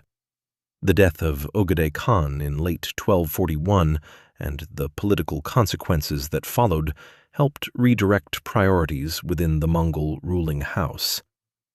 That fact is crucial, because otherwise later legend can make it seem as though Europe was saved only by destiny or divine intervention. History is usually less theatrical than that, and more contingent. But contingency does not reduce fear, often it increases it. Because from the European point of view, the Mongols had not been decisively defeated and thrown back by overwhelming Christian resistance. They had struck, broken major forces, devastated large areas, and then shifted course for reasons rooted partly in their own imperial politics. That meant Europe could not console itself with the easy story that it had simply proven stronger. The enemy had left, But not because the enemy had been fully solved. An unsolved enemy lingers in the mind, and that mental residue may be one of the most important legacies of the Mongol advance into Europe. The battles of Legnica and Mohi showed that rank, chivalric courage, and conventional battlefield prestige were not enough against an opponent who fought as if war were a problem in geometry rather than honor. They showed that Christian princes could die as abruptly as Muslim shahs and Rus nobles had died. They showed that all the old borderlines between their disaster and our world were thinner than anyone had wanted to believe. That is humiliating knowledge. It is also unforgettable knowledge. No wonder Europe spent generations trying to name the Mongols properly, understand their motives, negotiate with their rulers, map their internal divisions, and fold them somehow into a recognizable frame. Once fear has crossed into your own geography, classification becomes urgent. People need to know what to call the thing that shattered their assumptions. Is it a people? A scourge? A kingdom? An empire? A temporary fury? A permanent rearrangement of the world? The answer, increasingly, was empire. And empires this effective are feared not only because of what they do, but because of how they are built. That is where we turn next. Because by now, we have seen the results: cities broken, rulers chased, princes killed, kingdoms shocked. But beneath all that impact stood a machinery of discipline, signaling, intelligence, and command structure that made Mongol terror reproducible across continents. They did not keep frightening the world by accident. They built a system that could do it again and again. By the time people from Transoxiana to Hungary had learned to fear the Mongols, they were no longer reacting to isolated acts of violence. They were reacting to a system, and systems are always more frightening than storms. A storm can pass. A raid can burn out. A charismatic conqueror can die and leave chaos behind him. But the Mongols, at their height, managed something much more unsettling. They made destruction repeatable. Different generals, different regions, Different enemies, and still the same cold pattern kept reappearing. Fast approach, sharp intelligence, confusion in the defending side, pressure at the edges, a sudden collapse in confidence, then annihilation, submission, or incorporation. That kind of consistency does not come from courage alone. It comes from structure. One of the great mistakes older powers made was to look at Mongol armies and see only motion. Horses, dust, bows, speed, rough clothing, hard faces, a people from the steppe. All of that was visible. What was less visible and more dangerous was the discipline underneath it. The Mongols were not terrifying because they were wild. They were terrifying because they could make violence obey. That obedience began with organization. The Mongol military is often described through its decimal structure, groups arranged in units of 10, 100, 1,000, and 10,000. Historians have long debated how perfectly this worked in every place and time, and real life was always messier than neat diagrams. But even allowing for variation, the principle mattered. Men were not simply thrown together by accident. They were sorted, grouped, made legible to command. Order could travel downward. Responsibility could travel upward.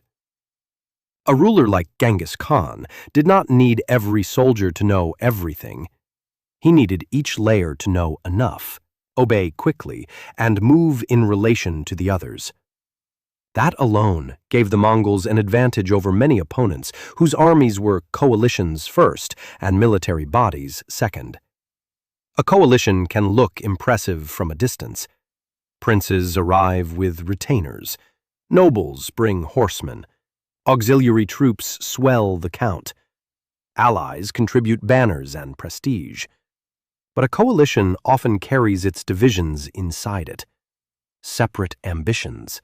Separate chains of loyalty, separate habits of command, separate resentments, which sleep until the first confusion and then wake all at once. The Mongols faced such armies repeatedly and kept exposing the same weakness. A force made of many proud parts can still shatter if those parts do not trust one another under pressure. The Mongols trusted punishment to solve what loyalty alone could not. That is another reason they inspired dread. Their discipline was not decorative. It had teeth. Orders mattered. Delayed response mattered. Desertion mattered. Private greed that interfered with campaign goals mattered. The empire's military culture was sharpened by reward, yes, but also by the credible threat of severe consequence. Men do not keep formation over distance merely because they feel noble. They do it because the system around them has taught them that cohesion is survival and disobedience is ruin. There is something emotionally cold about that kind of order. It strips away a great deal of the comforting medieval fantasy of war as individual heroism. The Mongols had brave men, certainly. They had famous commanders. They had acts of courage. But they were not relying on battlefield gallantry as their central instrument. They were relying on coordination. That is why so many enemies found them disorienting. European chroniclers, Persian administrators, Rus princes, Chinese officials, each in different ways encountered an enemy that did not always behave according to the noble script of combat they knew. The Mongols did not need to prove honor in the old theatrical sense. They needed results. If deception worked, they used deception. If withdrawal created overconfidence, they withdrew. If a city could be spared for strategic use, they spared it.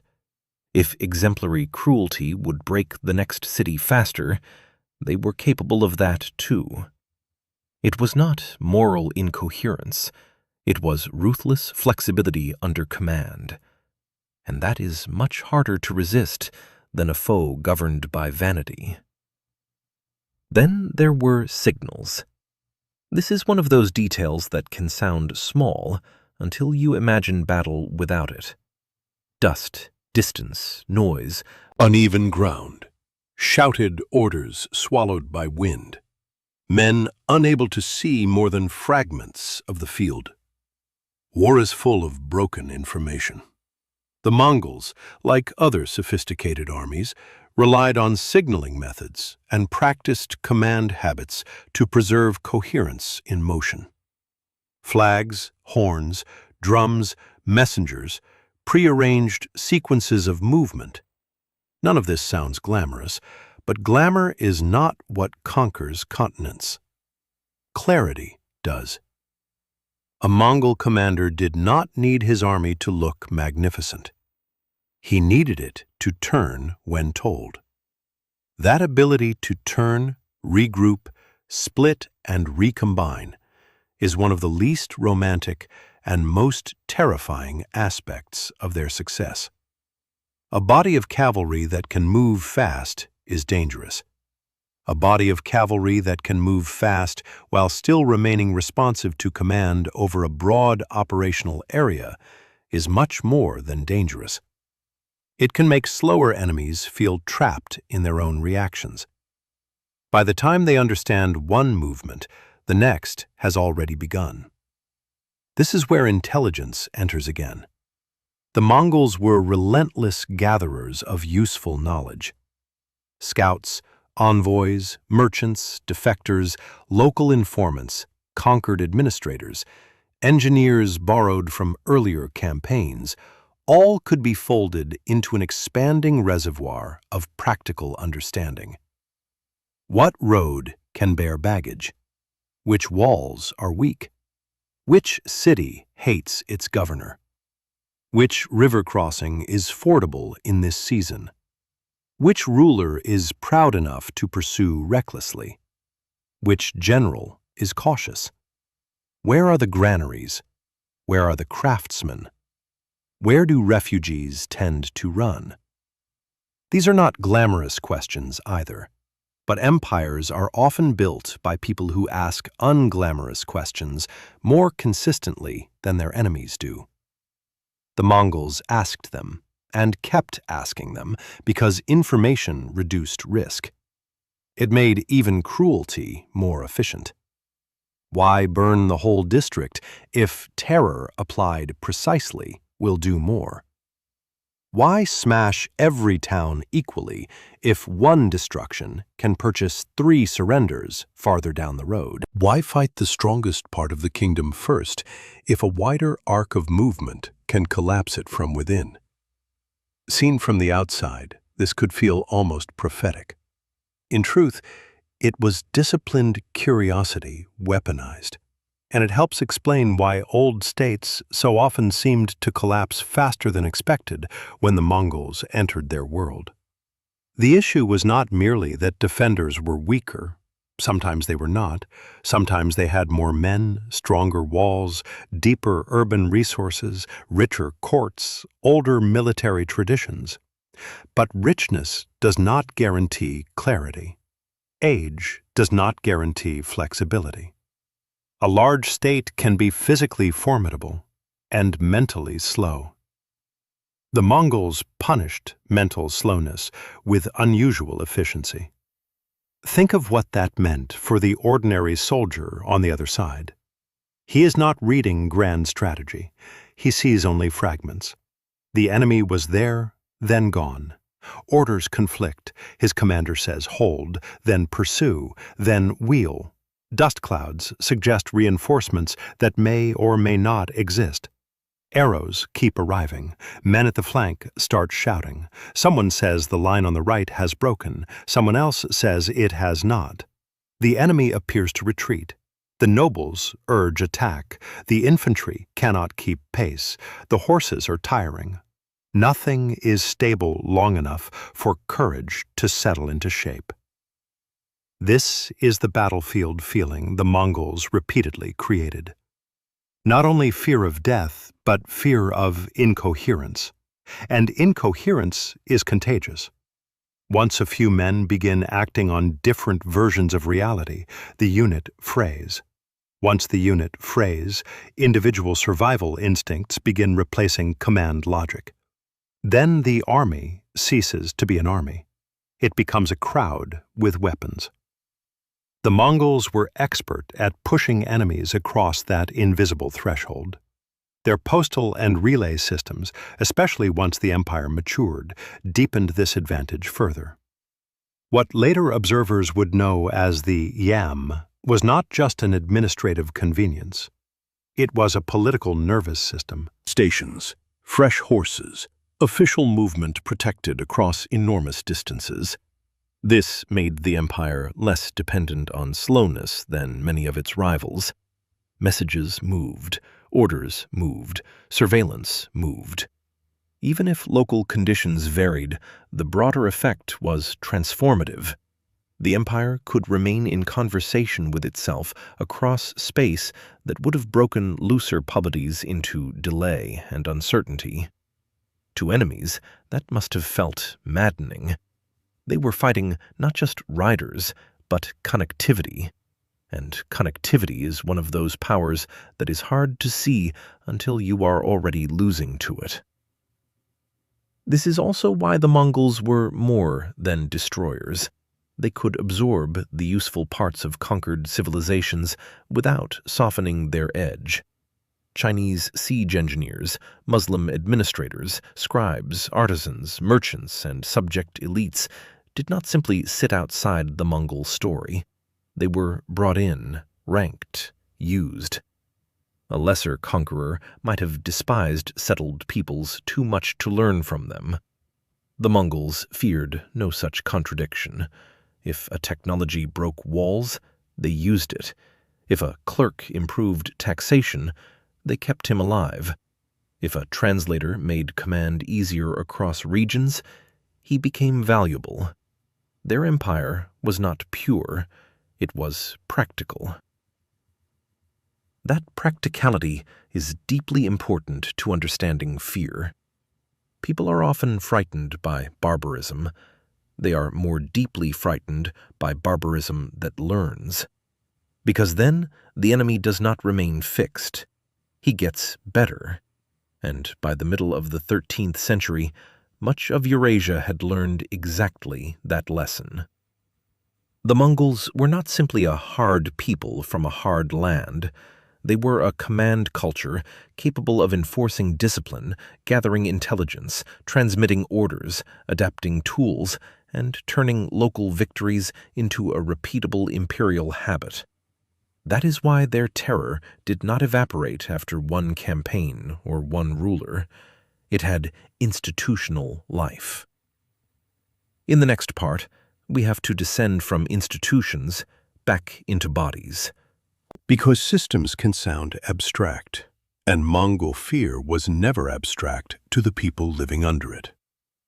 It smelled like smoke. It sounded like gates splintering. It looked like a mother searching for a child in a crowd that had stopped being a city and become flight. It lived in places like Merv, Nishapur, and the ruined human landscapes left behind after conquest. Empires are often remembered through generals, but terror is remembered through witnesses. For rulers, chroniclers, and generals, the Mongols were a military problem. For ordinary people, they were a break in the fabric of the world. And that difference matters, because empires are usually remembered through campaigns, treaties, commanders, maps, and dates. But fear is remembered differently. Fear survives in smaller units, in the sound of doors being barred too late, in the smell of grain stores burning, in a child lifted suddenly into a stranger's arms because a crowd has started to run, in the stunned quiet that falls over a street after everyone understands that the old protections are gone. If you want to understand why the Mongols were feared so deeply, you have to come down from the level of strategy and stand for a moment inside the places they broke. Take Merv. Before the Mongols, Merv was one of the great cities of the Eastern Islamic world, a place of gardens, learning, irrigation, workshops, storehouses, merchants, and those dense accumulations of ordinary life that make a city feel not only wealthy, but settled into time. It belonged to a civilization that had been writing, building, trading, praying, and governing for centuries. People there would have known taxes, labor burdens, local corruption, family conflict, religious seriousness, and all the thousand irritations of urban life. But beneath those irritations, there was still a larger assumption. The city would continue. Then came the Mongol assault in the campaign associated with Tolui, the youngest son of Genghis Khan, during the destruction of Khorasan in the early 1220s. Medieval sources on Merv are infamous for the scale of their numbers. Chroniclers often report casualties in quantities that modern historians treat with caution, and rightly so. Medieval catastrophe has a way of expanding arithmetically in retrospect. But one does not need to accept every figure literally to grasp the essential truth. Merv suffered devastation so extreme that it lived on in memory not simply as a conquered city, but as an image of what Mongol wrath could mean when restraint disappeared. That distinction is important. The fear of the Mongols was not built only on the fact that they won. It was built on the fact that under some conditions they made defeat feel bottomless. And to people living in neighboring towns, that bottomlessness was almost worse than the violence itself. Violence, terrible as it is, can still be measured. Houses lost, men killed, walls breached, captives taken. But bottomless violence defeats imagination. It tells listeners that there may be no familiar limit, no point at which ordinary conventions of victory and defeat resume. That is why names like Merv and Nishapur endured. Nishapur, too, became part of the dark architecture of Mongol memory. The city had long been a major center of Persian urban life, cultured, literate, economically connected. During the Mongol campaigns in Khorasan, it fell amid circumstances that later sources linked to vengeance after the death of a Mongol prince, often identified as Togachar. As with so much medieval reporting, details shift, motives sharpen in retelling, and numbers resist certainty. But the broad picture is plain enough. The city's destruction entered the historical imagination as something beyond ordinary conquest, as punitive annihilation, shaped by anger, policy, and example. This is where the Mongols became more than conquerors in the minds of their enemies.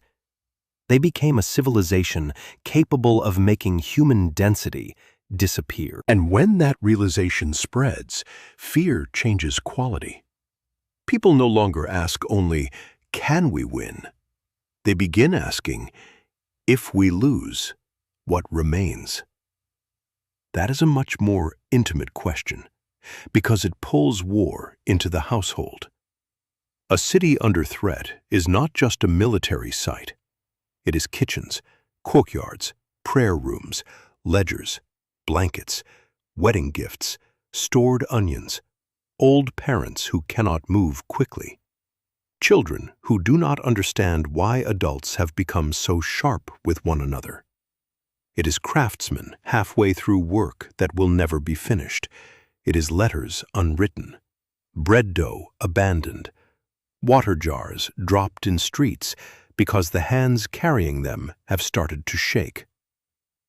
One of the reasons Mongol terror traveled so effectively was that survivors carried not only news of military defeat, but news of this kind of rupture.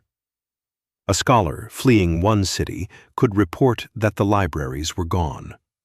A merchant could report that the market had become a killing ground. A mother could report that separation happened faster than thought.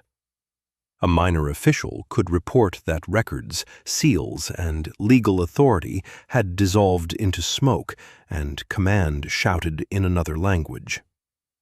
Those are different kinds of testimony, but together they do something devastating.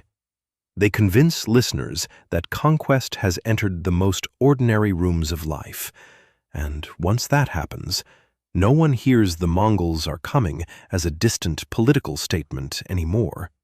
They hear it as a sentence about bodies, about who eats, who runs, who hides, who is too slow, who is taken, who never returns. This is also why the Mongols cast such a long shadow in written memory.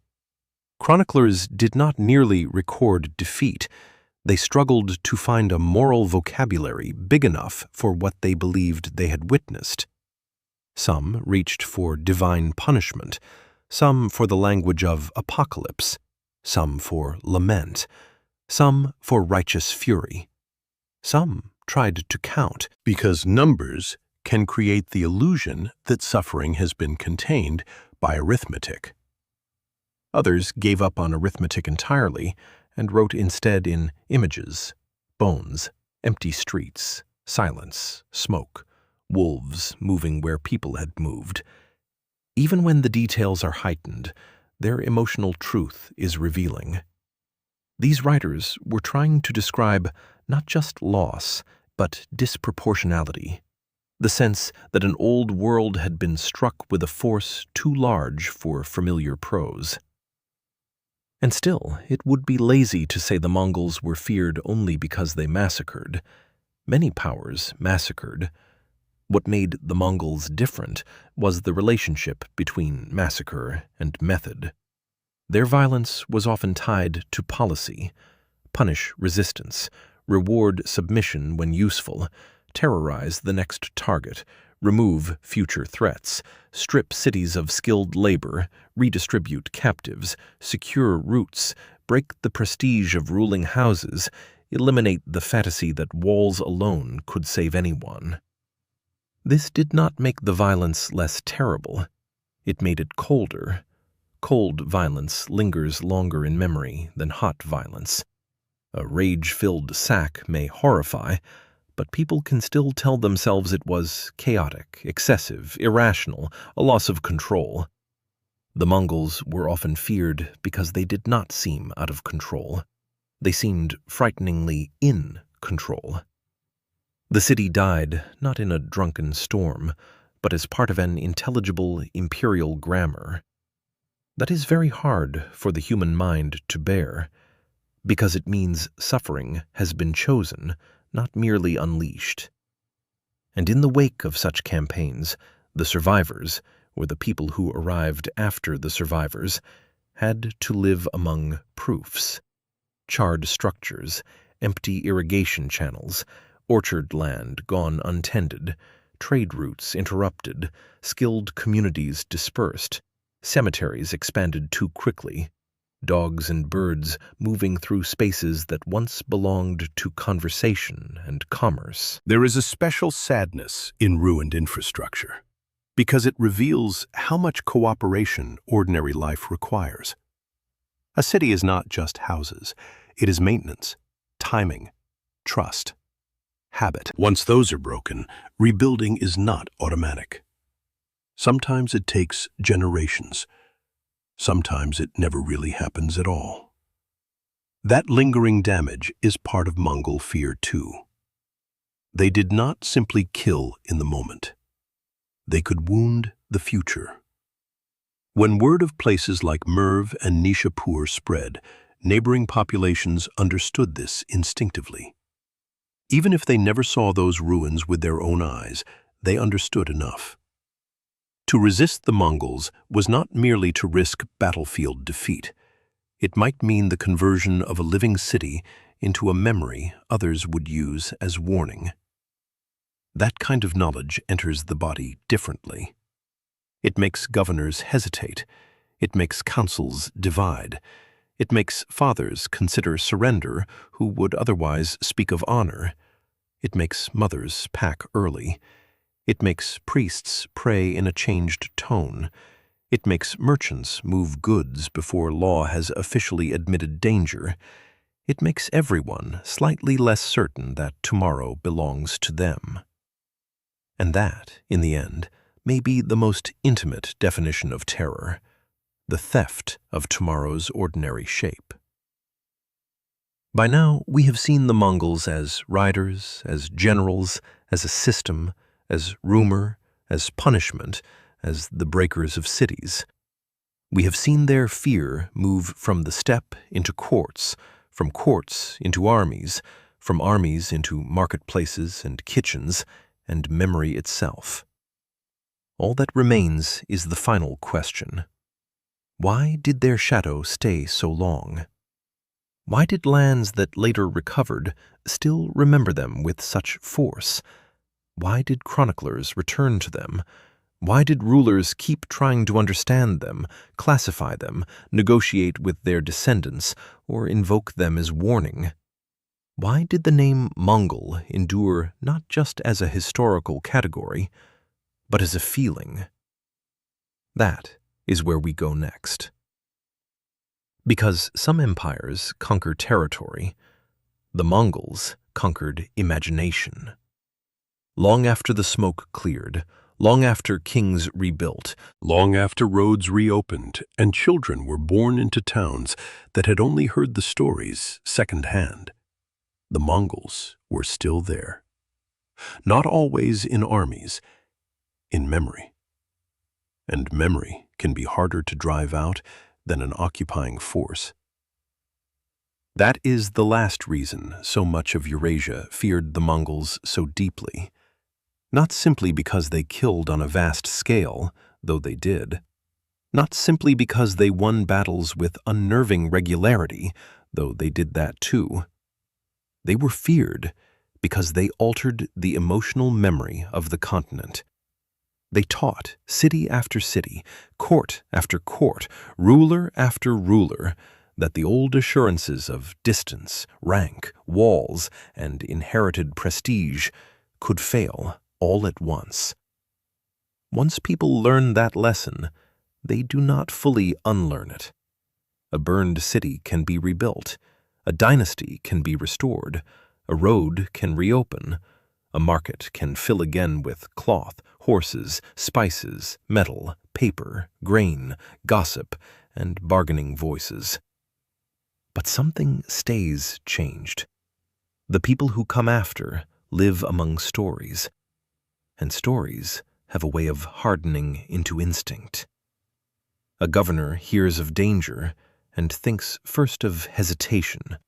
A ruler sees envoys and handles them more carefully than his grandfather might have done. A merchant judges routes not just by profit, but by what happened once to caravans that passed too close to imperial wrath. A chronicler, writing decades later, still feels the need to explain, to measure, to mourn, to turn catastrophe into language, because language is the only grave broad enough for events of that size. This is how the Mongols remained powerful, even where they no longer rode in force. They became a historical reflex. Part of that reflex came from the scale of the world they touched. The Mongol Empire, and then its successor Khanates, did not vanish like a camp after a raid. They reorganized routes, tribute, diplomacy, communication, and political expectation across enormous distances. Even the people who hated them had to reckon with them as a lasting fact. Princes negotiated with them.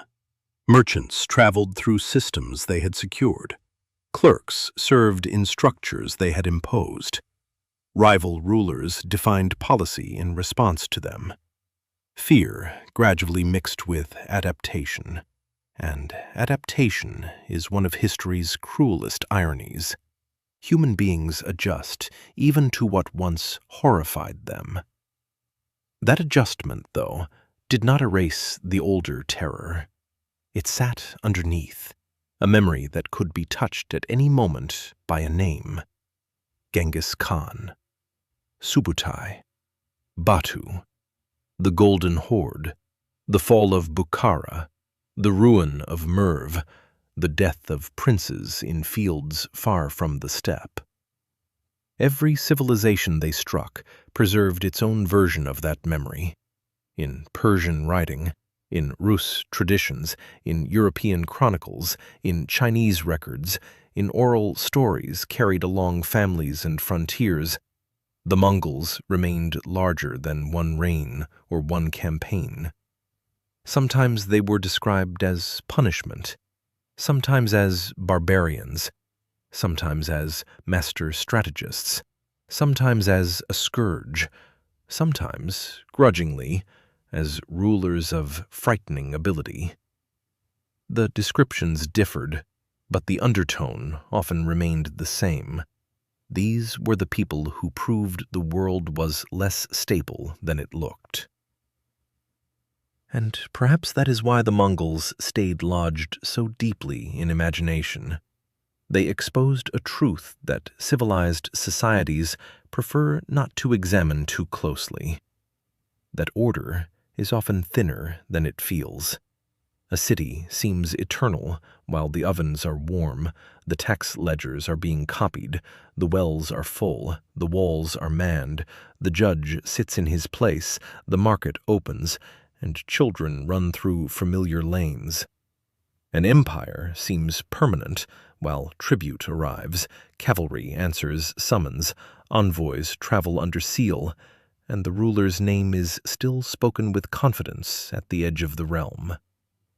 Then one disciplined enemy appears, and suddenly permanence begins to look like a habit, not a fact. The Mongols made entire civilizations feel that instability in their bones. And that is why later memories so often made them larger than life. Not because people were simply exaggerating, not because fear always lies, but because fear was trying to describe a genuine historical wound.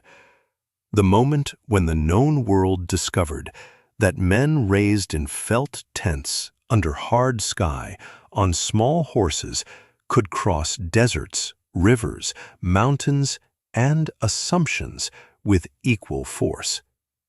To the settled world, that must have felt like insult as much as danger. The mighty were not brought low by another polished imperial center speaking a familiar language of law and ceremony. They were brought low by outsiders they had too easily placed below them. The humiliation of that reversal echoes through the sources. You can hear it when chroniclers struggle to decide whether the Mongols are savage beasts or brilliant commanders. You can hear it when courts rush to explain defeat as divine punishment, rather than admit that their enemy simply understood war, mobility, intelligence, and fear better than they did. You can hear it in every attempt to make catastrophe morally tidy after the fact. But history is rarely tidy. The Mongols were not merely demons on horseback. They were not merely administrative geniuses either. They were human beings shaped by severe land, severe politics, severe memory, and then organized by extraordinary leadership into a force that changed the logic of Eurasian power. That is what made them so feared. They could be merciless, yes, but mercilessness alone does not terrify a continent for generations. What terrifies a continent is a people who can move faster than expectation, punish harder than precedent, learn from every victory, adapt tools from every civilization they conquer, and make each act of destruction echo forward into the next city's imagination. The Mongols did all of that. They frightened people in the field. They frightened rulers in council. They frightened merchants on the road. They frightened mothers inside houses. They frightened chroniclers, trying to turn smoke and bones into sentences. And then, after all that, they frightened memory itself, because memory realized it would be carrying them for a very long time. So when people across Eurasia asked, in one form or another, why the Mongols were so feared, the answer was never just one thing. It was the horses, yes, the bows, the speed, the discipline, the generals, the intelligence, the punishments, the broken cities, the fleeing kings, the stories that arrived before dawn. But deeper than all of those was this: the Mongols made the world feel penetrable. They made old powers understand that wealth could burn, that walls could fail, that dynasties could run, that prestige could be cut down in a field, that rumor could prepare the way for conquest, and that fear itself could become one more arm of empire. Once a people teaches the world that lesson, they do not leave when the army leaves. They remain in the architecture of caution, in the grammar of diplomacy, in the instinct to watch the horizon, in the old chronicler's hand, still shaking slightly as he writes, in the silence before sleep, when the mind returns